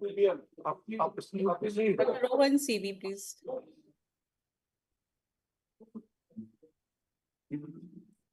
Dr. Rohan is professor at D.Y. Patil School of Medicine, head of Unit Bloom IVF, head of Reproductive Medicine Fellowship Program, D.Y. Patil School of Medicine, and his chairperson, Foxy Young Talent Promotion Committee, first Joint Secretary, MOS, Managing Committee member of ISAR, Anu ma'am, thank you so much for your kind Welcome, Dr. introduction. Rohan. Dr. Rohan, would you like to invite your panelist? Yes, ma'am. I'll just share my slide and I'll invite them. That's not a problem.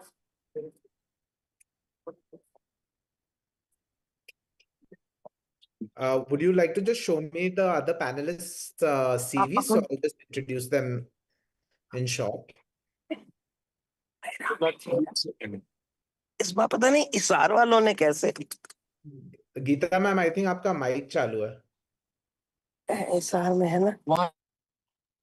Yeah, so my panelists, I've got Dr. Aishwarya Nupur. She's a lead consultant at Iraya Fertility in Hyderabad. And she always keeps herself updated with the latest technologies, and of areas of interest are fertility preservation and RIF. May I have the next panelist slide, please? We've got Dr. Preeti Gupta, ma'am. She's a consultant fertility and IVF specialist at the First Step IVF in Delhi. You can see madam is a gold medalist at multiple levels. And in fact, biochemistry, micro and pharma is something that she's very interested in. She's well trained in routine and obstetric emergency care and has a first-hand experience as a surgeon and first assistant in a wide spectrum of gynecological surgeries. May I have the next slide? I've got Dr. Divya Chaudhary, ma'am, as well. She's a laparoscopist and an ART specialist for over 18 years. She's a member of ISAR, IFS, FOXY, ESHRE, ASRM.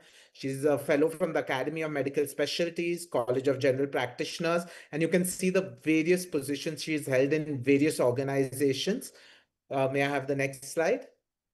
Dr. Raju Nair, as you can see, he's a member of ESHRE, ASRM, ISAR. He's a reviewer of the Cochrane network of Subfertility Group, JHRS. He has 14 original articles at index journals, delivered multiple lectures. He's the FNB examiner at CMC Vellore, and his areas of interest are IVF, lab quality, PCOD, and minimal ART stimulation. May I have the next slide? Dr. Spandana Nutakki, she is a consultant infertility specialist at Birla Infertility, Hyderabad. She has an ICOG certified course in critical care obstetrics, and she's also trained in colposcopy, hysteroscopy, and FMF in India certified course in basic obstetric ultrasound. May I have the next slide? Dr. Monisha Singh worked with her very closely during the Young Talent Promotion Chairpersonship. She is her ex-senior residency at Bhu Varanasi, a consultant at Parul and Sarojini Hospitals, Varanasi. And you can see she's won multiple awards as well, and a very active member of FOXY as well, and ISAR as well. May I have the next slide? Or I think I've finished all the panelists. Please allow me to share my presentation.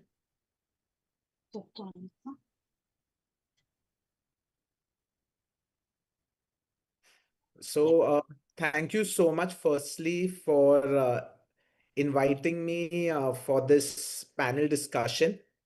I know we're running a little late, so I think I'm going to just rush through the CV, through the entire panel, because I think Naina ma'am has covered beautifully the entire poor ovarian reserve and the ovarian rejuvenation. In fact, I have a few similar slides which could overlap it. So honestly, I want to thank all the panelists for taking out time. Just as a statutory warning, I have not given a single slide or presentation to the panelists, so they're going to be answering on the spot.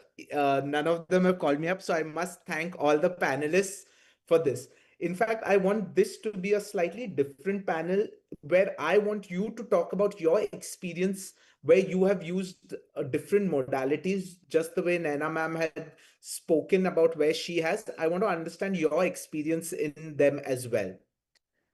So if we know the current trends, there's a focus on career, late marriages, patients are postponing pregnancy for various reasons, there's late consultations, and we have seen that this is an increase in the infertility rates as well.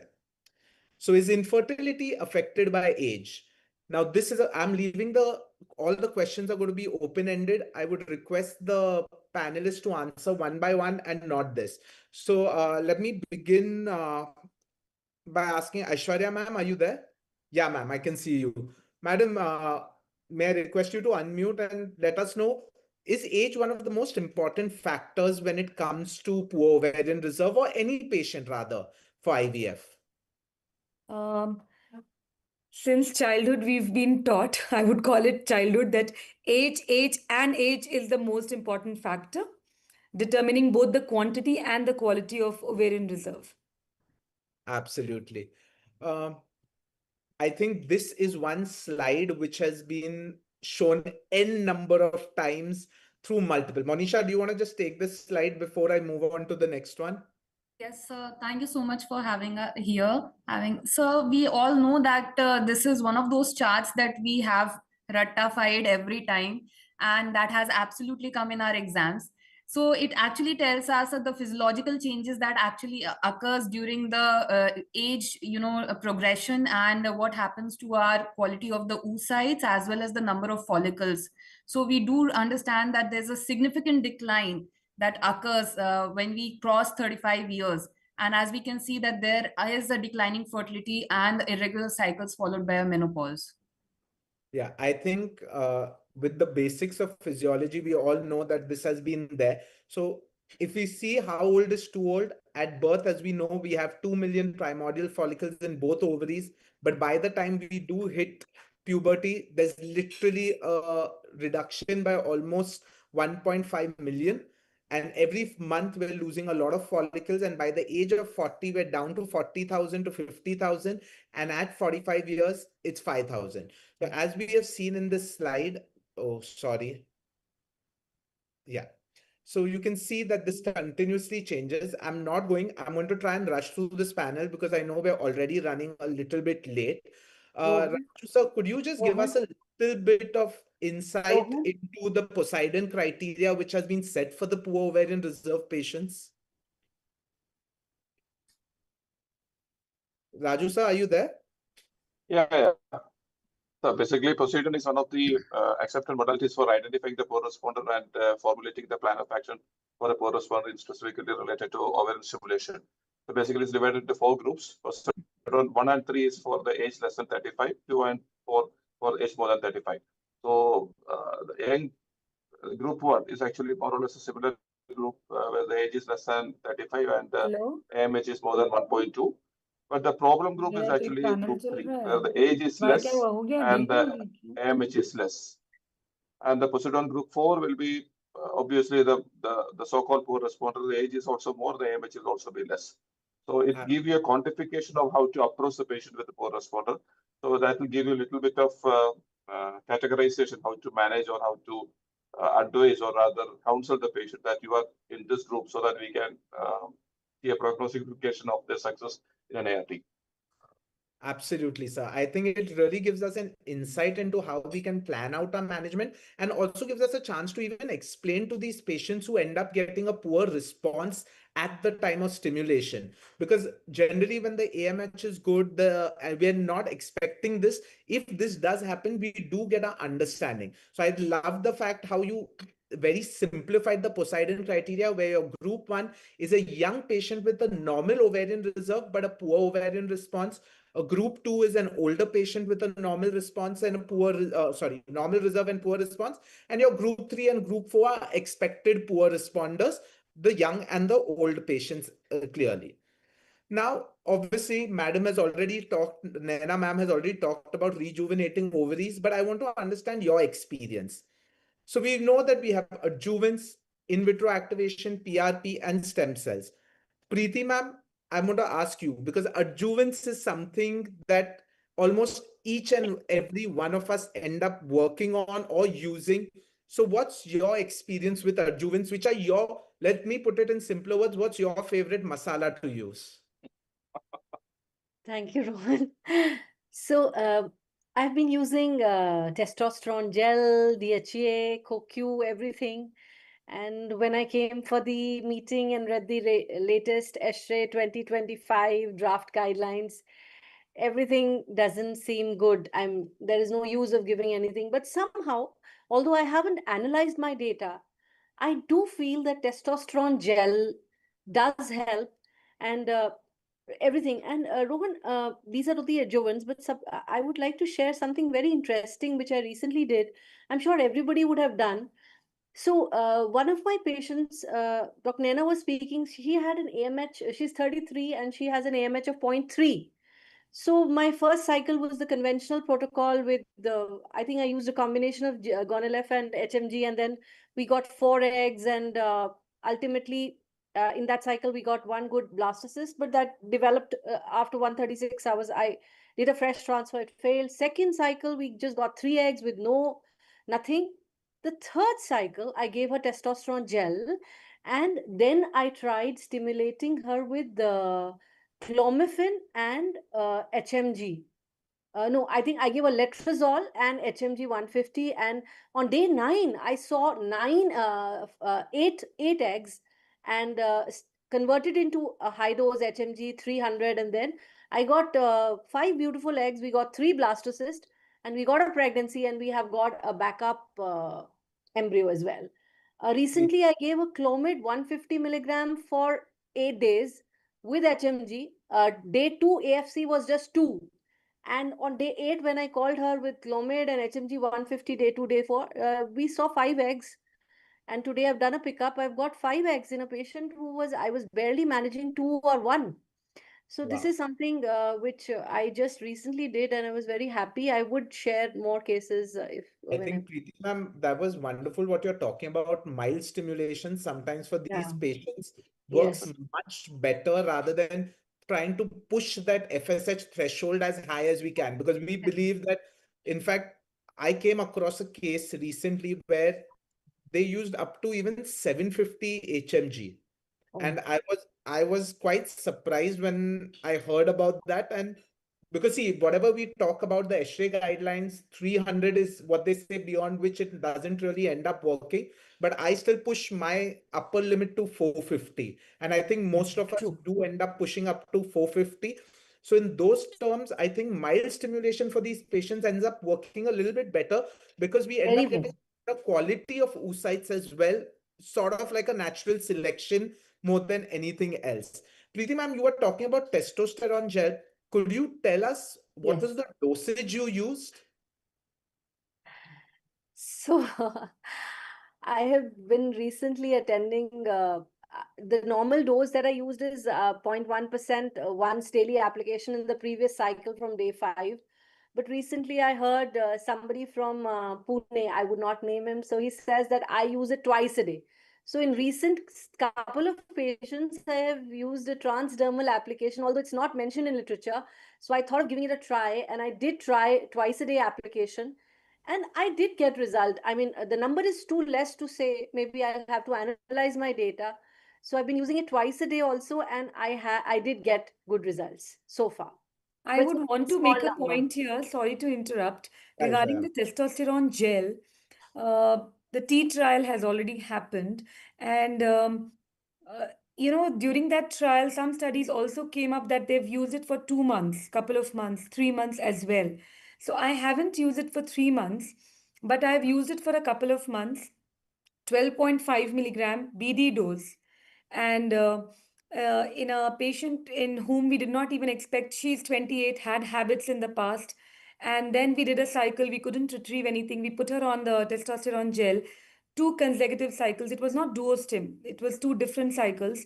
We could retrieve 1 oocyte in each cycle, and we made 10 cell grade 1 in each cycle. So we have accumulated 2 now, and we are about to transfer, and which she had never expected because everybody had offered her donor eggs already. So I think testosterone does definitely sensitizes the follicles to the exogenous gonadotropins. Absolutely. I think the T-trans, in fact, I was listening to another speaker. Again, I don't want to mention the name, but he also said that he uses testosterone twice a day, like a BD dose, and it works very well. Just to all our viewers out there, please remember that you should try and apply it on a part of the body where there is less amount of hair growth. So maybe on the inner side of the arm or on the inner side of the thigh, where there is less hair growth. Theoretically speaking, please counsel your patients that there is a minuscule chance of localized hair growth, even though I have not even seen it in a single patient where I've used a BD dose as well. I personally have used it only for 1 month, not for 2 months.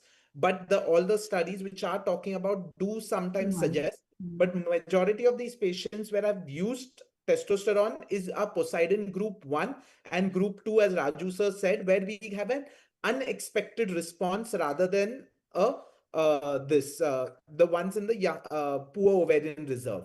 Divya ma'am, any input that you'd like to give on the other adjuvants? We've talked about testosterone a lot. There's melatonin, there's coenzyme Q10. That's at least what are the drugs I use. Yes, there are a number of drugs. Like personally, I have been using CoQ10 and that too ubiquinol. I prefer because that is the active form of CoQ. And then resveratrol, 40 milligram daily. And if there is time, like supposing I have some 10 to 12 weeks, then I always start it. Once the patient comes to me, I start it. So like it causes it decreases the ROS inside the ovaries and the granulosa cells and somehow helps in rejuvenation. Absolutely. I think it really makes a difference when we're using all of this. I'm just going to go quickly through a few studies. I'm not going through the mechanism of actions because I think this is there. This was a Cochrane review in 2024 where it said that testosterone does improve the chances of a successful pregnancy in POR. It said DHEA had no effect on improving the success rates. However, I still do use DHEA. But when I'm using testosterone, I don't use DHEA in combination. And I think everyone would agree on that because it's a precursor. Melatonin is something I use a lot in patients of poor ovarian reserve. I use 3 milligrams at night. Does anyone else use melatonin? So the patients, especially who are under stress, so melatonin has actually shown a good result. Some mental stress. So you're also figuring out their sleep schedule who are Yes. having disturbed sleep as well. Please remember that a lot of your patients, or at least my patients, do ask, melatonin is a jet lag drug, right? So they always ask us over here. So we always tell them that it has an effect on the oxidative stress. It acts as a scavenger, and therefore it does improve the oocyte quality. And 3 milligrams is a much lower dose, but they should take it about half an hour to 1 hour before their regular sleep cycle, not to take it in the morning. Otherwise, the rest of the day can end up being groggy as well. Coenzyme Q10, again, okay, this is a question that I want to ask, and I want an opinion from all of the panelists. Dr. Spandana, I'm going to begin with you. Yes, sir. What is the dose of coenzyme Q10 that you use in patients of poor So usually I prescribe 300 mg OD. All right. Any difference of opinion amongst the 200 mg TDS. That is like the required control. Sorry, Monisha, could you repeat that? Sir, we use 200 mg thrice a day at least for minimum of 2 months prior to the treatment, any treatment that we start. Okay. 300 BD. There have been a lot of studies with a dose of 600 milligram per day in poor responders where they had showed benefit. So 300 is the preparation which is available. So I usually use 300 BD for at least 2 to 3 months prior and together. Raju, Yeah. sir? But there is so many sorry. Yeah, basically coenzyme Q, I personally won't use much, mainly DHEA. But if some patients insist, I'll use 300 milligram once daily. But the personal experience is very limited. Okay. Divya ma'am, I use 300. I use 300 OD with Aishwarya resveratrol, 40 milligram daily. Okay. Aishwarya ma'am? Yeah, so reduced form 300 mg OD I would be using. Okay. I'm personally, again, using 300 mg BD. In fact, there have been some recent papers which are even talking up to using 900 milligrams, but we also have to figure out the cost for the patients because these are drugs which are not exactly cheap and very affording. Because if you look at it, around 10 to 15 tablets can cost anywhere between 1200 to 1800 rupees for a strip of 10, as I said. So even if you're giving BD every 5 days to spend close to about 1200 rupees over a month is going to increase the cost quite a bit. So sometimes you do have to adjust the doses, maybe use them in combinations which are available as well and consider that for patient to patient. Now, this meta-analysis which came up with was talking about a few of the masalas, including the other masalas that we haven't mentioned. So what it said was coenzyme Q10 was the only antioxidant with the statistically significant increase in the clinical pregnancy rate and oocytes retrieved. CoQ10 and melatonin were the only two antioxidants which improved embryo quality. This had close to about 2,600 participants. Let me just tell you a surprising fact what I read in this systematic review and meta-analysis. The dose that's required is only 30 milligrams. However, we have to understand 30 milligrams is what it said. However, we have to consider the bioavailability that we do end up getting. So at the end of the day, we have to figure out the bioavailability, and that's going to differ patient to patient in terms of the availability. So that is going to make a difference. In vitro activation, I don't think that I need to talk much about it. Naina ma'am spoke about it quite a bit. I'm just going to play the video what's there. This is not my video. I've taken this off YouTube where it just shows the different steps. I've just edited it to make it short. Does anyone have experience of in vitro activation? No.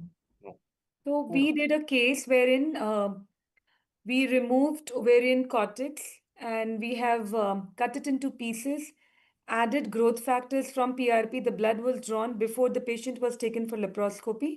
And then in the same sitting, it was injected back into both the ovaries. The ovarian tissue was centrifuged. All right. And she had a natural conception. In fact, this in vitro activation, I've not yet used on any patient yet. But initially, what they did talk about was they used to do it in a two-part surgery. First was that you harvested the ovarian cortex as shown at the start of this video. Then you incubated it in a PIK3 enhancer and a P10 inhibitor for 2 days, and then had a second surgery to reimplant it. But then they realized that the PIK3 enhancer and the P10 inhibitor was a little bit carcinogenic. So then now they've come up with this drug-free IVA, which was shown in this, where you harvest the cortex, you cut it into the cubes, create the pockets, reimplant it and do it. It takes about an hour for the entire dissection of the cortex, as Naina ma'am also showed, and then perform this procedure. Just to go over the research papers of this, over here, this was a paper published in March 2025. They had taken about 187 patients of POI, 65 patients with POR. Among the POI patients, they've actually got 10 pregnancies and 8 live births. Among the diminished ovarian reserve, we've got 18 pregnancy and 14 live births. Basically, what the article also said, that it is still experimental. Do not counsel your patients saying that this is a sure shot method in patients basically where they are very adamant about not using oocyte donors. That's where we should think about using basically throwing the kitchen sink at that point at the patient, giving them an opportunity to grow. PRP. Now, this is something I'm pretty sure that everyone has a viewpoint on. Dr. Spandana, can I begin with you? What's your experience with PRP? Yes, sir. So I'm not very much exposed to intra-ovarian PRP, but I have used PRP for thin endometrium.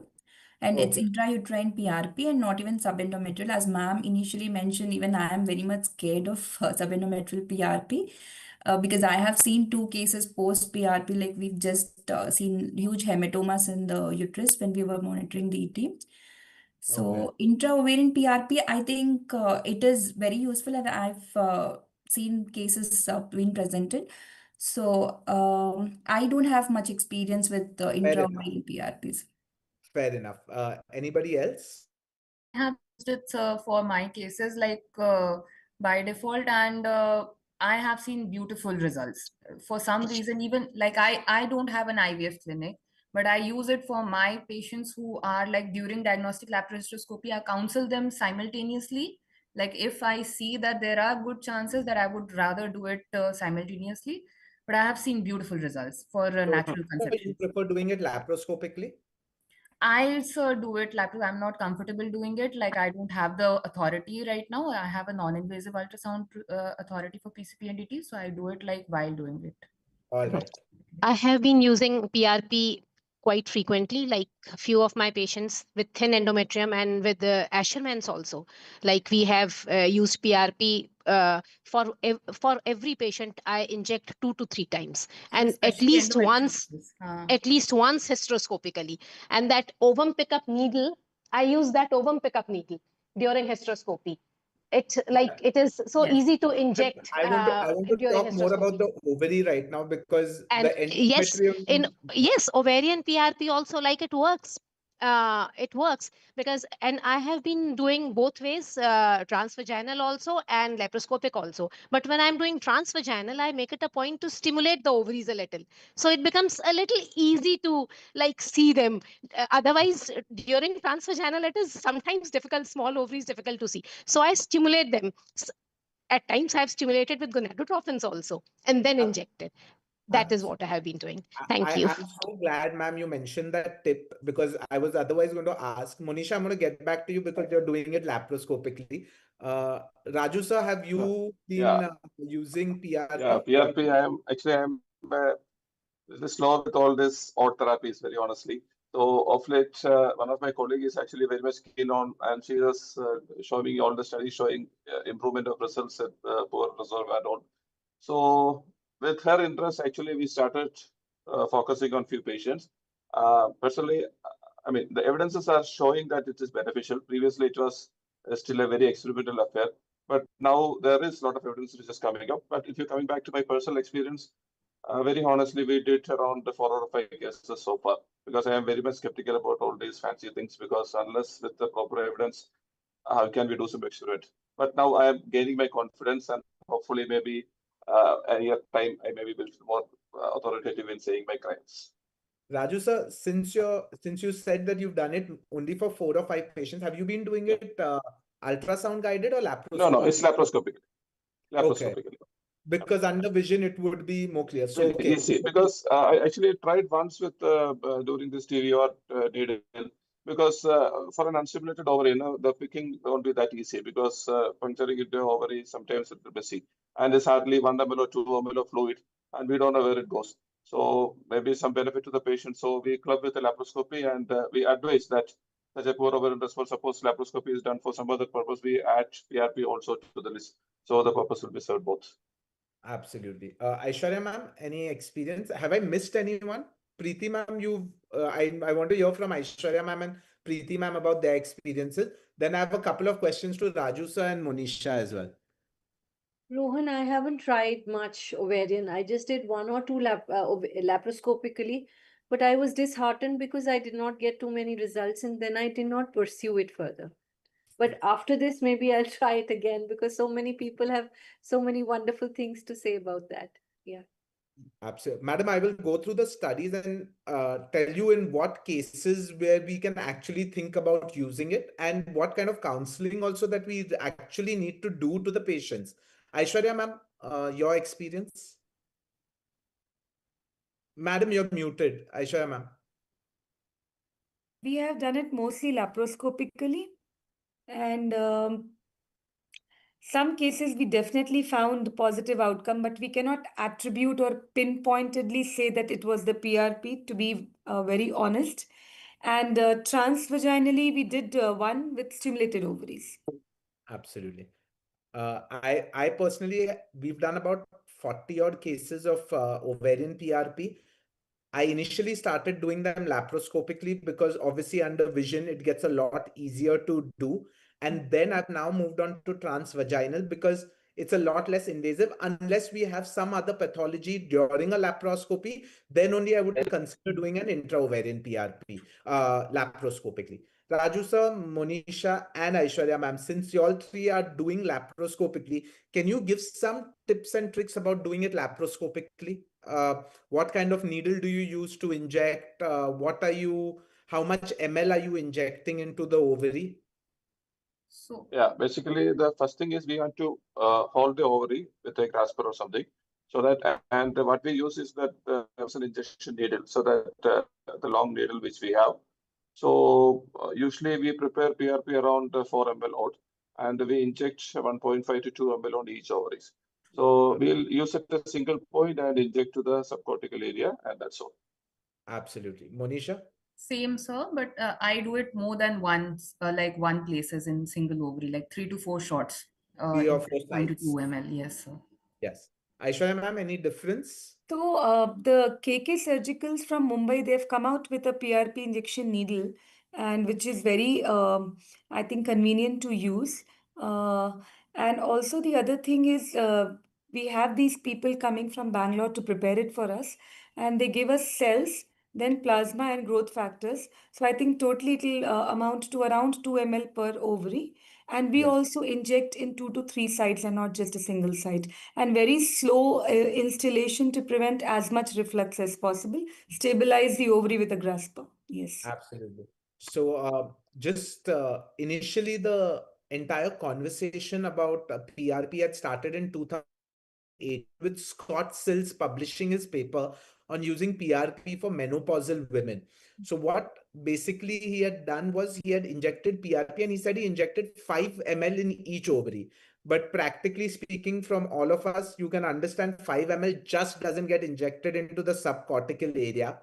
Now, what I actually used to do earlier was when I used to do laparoscopically, I initially did use the vasopressin injection needle in order to inject into the ovary, but sometimes I saw that there was bleeding. And last thing what you want to do is use cautery on the ovaries. So what I started doing after that was I took the OPU needle, just like an ascitic tap, how you would enter from the abdominal layer.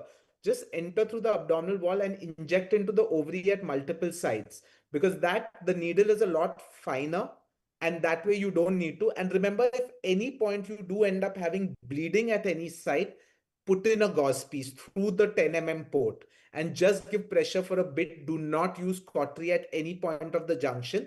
Transvaginally, generally you don't end up facing any troubles. What I end up doing is I stimulate the ovaries. If I'm getting any oocytes, I'll actually do a pickup in that cycle and then inject it into the ovary, and that would help as well. So PRP. Rohan, the the needle which you're using now, because initially I also thought this will be a good idea. But which pickup needle you use? Because the pickup needle which we use is a Vitromed one. So the injection stuff is not very easily adaptable. So I use a single lumen Cook's needle, which I'm Cook's using, needle, okay. which I am. So the liver lock will fit it. So so when the Cook's needle is there, where the cap of it, where we put onto the tube, where the suction would generally happen in the OPU, it's got enough space to actually just, you don't even need to use the syringe. You can, sorry, the needle. You just attach the syringe there and you can push it through that itself. So that makes it a little bit easier to inject it as well. In fact, what Dr. Aishwarya said, I'm using the same intraovarian PRP from Bangalore, where it comes with all the growth factors and all. And being very honest, this PRP preparation is not standardized. This is something that I used to do, but before so I just kept it on screen. But what I have realized that it works only in 20% of the cases. Again, we have to explain to the patients that this is a last-ditch effort to try and attempt where you can actually get your own oocytes rather than going for a oocyte donor. So if again a patient is adamant on using its own oocytes, you have to consider giving them these options. See, all of these are not all of these adjuvants, all of these interventions are expensive. They're not going to be cheap to the patient as well. But I don't think it's our position to actually consider where we consider injecting them. So I think it's our job to at least offer them the options and tell them that they're experimental. But if they do wish to go to use for it, this. Before I just go on to the studies, I also want to know from the people who've used PRP, when do you start stimulation for these patients? Immediately next cycle, wait for a couple of months? How would you go about it? Monisha, could you tell us? Sir, I to routinely do it, like I do it for my patients like as a preparation kind of thing. So Pre-stim. So if I you've don't done do PRP, IVF, sir. Yes, sir.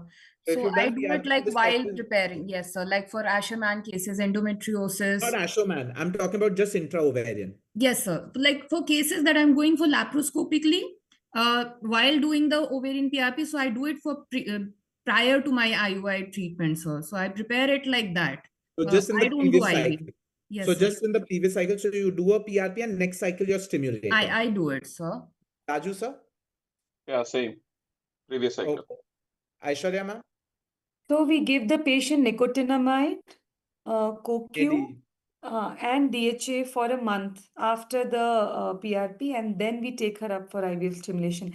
And if she's young, we also allow her to try naturally for 2 to 3 months if they agree, and many a times they agree. And if it doesn't happen, they come back to us in a couple of months, and then we start stimulation.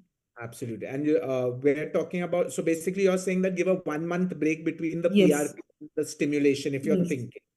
Preeti ma'am, you said you've used it for a couple of cases. Did you give a break or did you do it immediately in the next cycle? I don't remember actually because I haven't tried much. Okay. I did Fair. not find any improvement in the antral follicle count or something. So I just gave up actually. All right. Which is fair enough. I think it also depends on who's actually gotten success and who's not, which actually, since it's experimental, once you see success, you'll actually end up using it more. But I think till we don't see it in our clinical practice, we would be a little bit on the, yes, disheartened, number one, and on the fence about whether to offer it or no as well. So as I said, we've seen it. I've seen about it working in about 20 to 25% cases only. We've had 3 spontaneous pregnancies out of the 40 patients, and we've seen about 7 patients who've gotten pregnant through IVF after PRP stimulation. I keep a 2-month washout period. So if I've done it in January, the PRP, I give Feb and March as the period for the PRP to act, and I start stimulating in April. This is all discussed with the patient beforehand, before we go in for the treatment as well. And in addition to that, I'll just go through the studies quickly. This was a meta-analysis in May 2024. This showed a spontaneous pregnancy rate of 7%, 18% clinical pregnancy rate, and 11% live birth rate. But these are in patients where OD was recommended, where a donor oocyte would be recommended. So this meta-analysis suggested that PRP could be a viable option in such patients. This was published in Jan 2025. They said that ideal stimulation was 2 months post PRP. However, this was a this case study, sorry, not case study. It was just a single trial center where they did end up having this. So just to give you a little bit of insight into this, what they did was the patients were basically their own controls. So they underwent stimulation in the first cycle. Then they went the control group underwent PRP. Then after 2 months, they stimulated and they compared it, and they saw that the number of oocytes from that same patient was better after PRP stimulation. This was a paper published on July 10, 2025. Again, this was a systematic review and a meta-analysis. It said that PRP increased oocyte yield and increased live birth rate. It said it can be considered as an alternative therapy, not as a mainstay therapy. Regarding stem cells, anybody have experience with that? Okay, so I'm not going to go through that because I think Naina ma'am has spoken about it very crystal clear.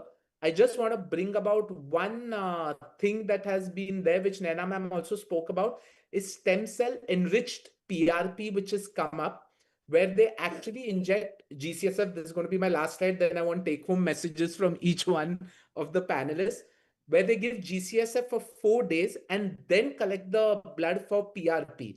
However, you have to monitor the leukocyte count daily for the while giving the GCSF, because sometimes you may have to adjust the dose accordingly, after which the PRP is done like how we have discussed, either transvaginally or through laparoscopically as it's there. So here, this was a study in which was published in June 27, 2025. It said that the overall activation rate was 70%. It concluded that it's a safe and promising treatment option. However, again, it is still considered experimental. So before we conclude, I want a take-home message from each of the panelists. Let me begin with Aishwarya ma'am. Could you please start by giving us a take-home message? I believe in synchronization, synchrony. So in the previous luteal phase, I would give estradiol BD from day 21 till menses. I would not prefer she comes on day 2 and I see a follicle already growing and she has barely 2 or 3 and then give antagonist for 3 days because it's suppression and then you need higher doses. So I would prefer pre-treatment with estradiol in the previous cycle luteal phase and offer pooling 2 to 3 cycles. And also, I believe in IVF light, wherein, how much will you whip that horse, with such high doses?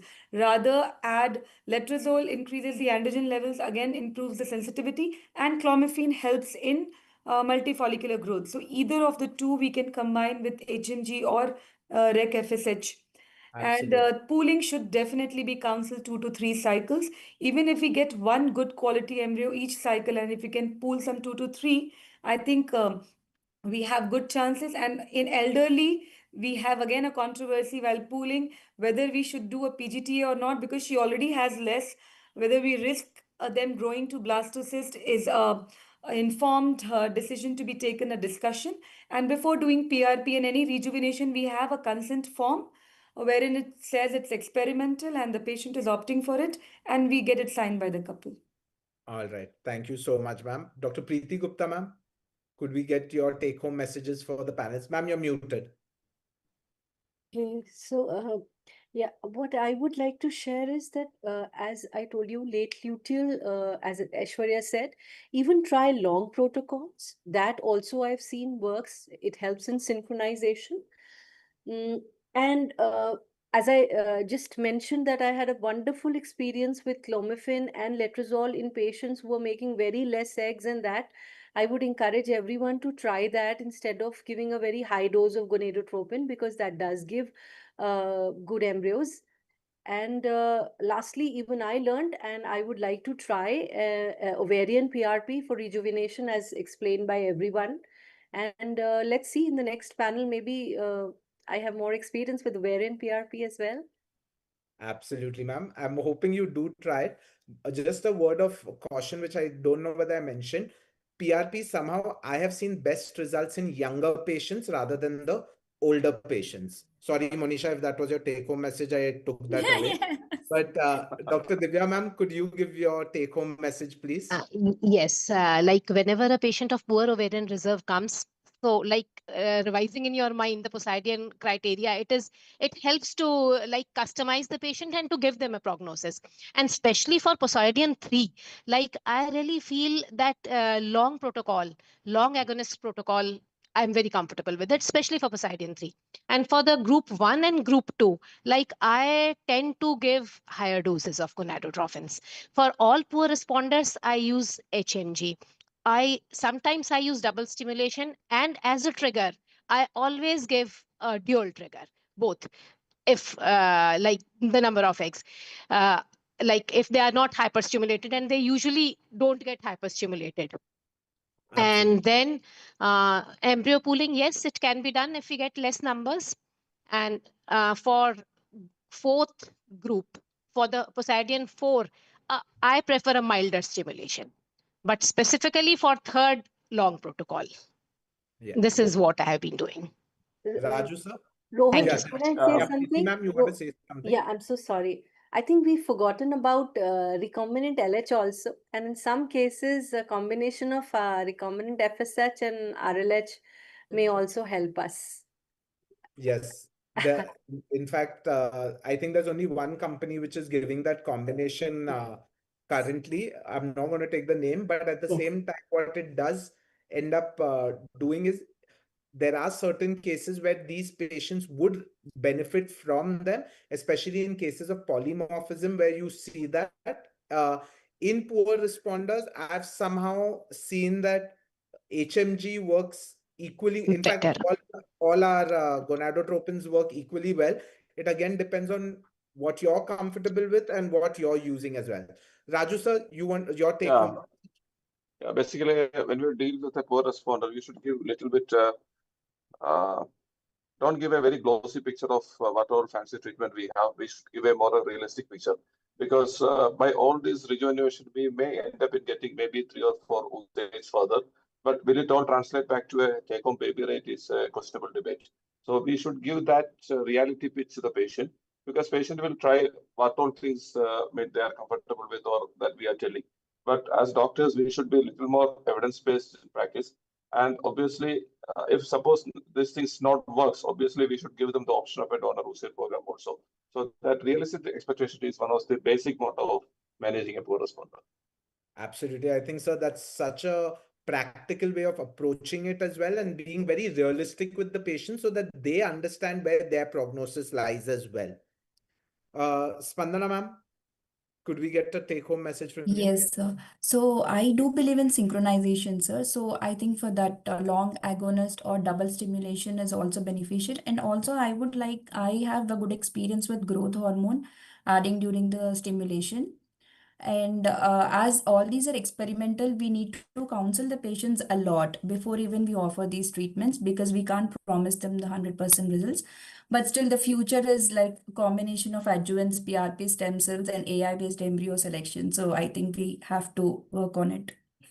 I think so as well. I think we end up having to understand. I think each one of us have our own masalas which make our food tastier, as we say. So I think we have to end up not only seeing the evidence, but also our experience with which one of these things end up working for us as well. As Amit Patki sir always says, remember, you've been in practice for quite some time, so trust your own gut as well in taking decisions for what you think is right for the patient as well. Monisha, last but not least, I'd like the take-home message from you.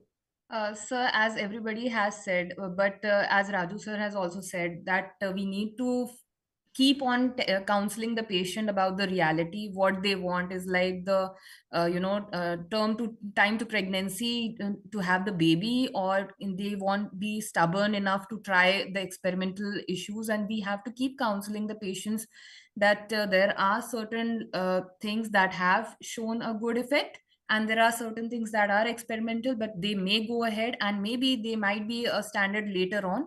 But we need to keep counseling, and we need to give a standard treatment. We need to understand the legality behind every drugs that we are going to inject on those particular patients.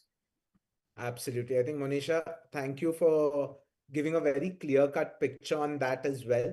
And I think another thing that I just want to add before we stop this panel is that with all of this, don't forget a word of wisdom which my mother always says, Dr. Nandita Palshetkar: give TLC, tender loving care, to these patients, because they are always coming with a lot of expectations, but at the same time, you'll see many of these patients would have already gone to other centers, had failed results, and come to you as well. So please show empathy. Please also counsel them properly, because that is going to take time itself. So thank you to all the panelists. I've enjoyed moderating this panel, gotten some wonderful insights from each and every one of you all. And I think you all give some beautiful insights in understanding how to approach these patients with rejuvenation. And I think you all have been able to give some fantastic take-home messages as well. For some reason, my Zoom just disappeared from my desktop. But at the same time, I must say that thank you, each and every one of you all, for giving such practical, on-point insights, which are talking about your own experiences in these patients as well. And also a bigger thank you to all of you all for not asking me the questions prior to the panel discussion as well. Thank you very much. Thank you so Thank you so much, sir. Right. Thank you so Thank much you. for having us over. Thank you so much. It was really wonderful to have this session. Really, it's been such a long time, but fertility IVF department is wonderful. It's God forbid, it's a miracle for every couple out there. And we have already enjoyed the TLC, something that I keep on telling my patients that kyun nahi hoga. There are ways, keep a faith on yourself, keep faith on God, but it will happen for you sooner or later by anyhow. Okay. Just before Exactly. we end, I have to thank Anu Agarwal, ma'am, for inviting me as a moderator for this panel. Thank you so much, ma'am, for involving me in this. In fact, this is my second ISAR CME today. You're most welcome, Rohan. It was a wonderful, wonderful panel, and all panelists were too good. So I think after hearing all this, even I have not injected PRP till now, intraovarian. I think now I would give a try. So it was a Absolutely. wonderful. Absolutely, ma'am. It's wonderful. I have injected like intrauterine, but not intraovarian. I will try. I will give a try. Let us know, ma'am, in the next panel when you're a part of it, what are your results? Definitely. Definitely. Thank you so much, sir. Thank you, ma'am. Thank you. Take Thank care. you. Dr. Anu, if you allow me, I Yeah. want to give you a thank you note. So thank you all the expert for being here tonight for the 13th series of our ISAR UNS Fertility Catalyst webinar. Your presence made this event truly special. Lot of insights about the poor ovarian reserve, thin endometrium, and today we had the impressive participation of more than 500 delegates. I would like to extend my heartful gratitude to our distinguished speaker, Dr. Naina Patel, Dr. Nalini Mahajan, and absolutely Dr. Rohan Palchetkar. And special thanks to all chairperson, panelists, and my special thanks goes to Dr. Amit Patki, Dr. Asha Bakshi, Dr. Anu Agrawal, Dr. Fesi for their support. Let's look forward to many more engaging evenings together. Thank you very much from UNS. So thank you. So we Thank are you. all glued to screen. It's 9:45. 9:30, madam. 9:30. Oh, that's great. Hats off to you, Rohan. I tried to save some time. I'm sure everyone wanted to go. Bomb. I hope you're offline, huh?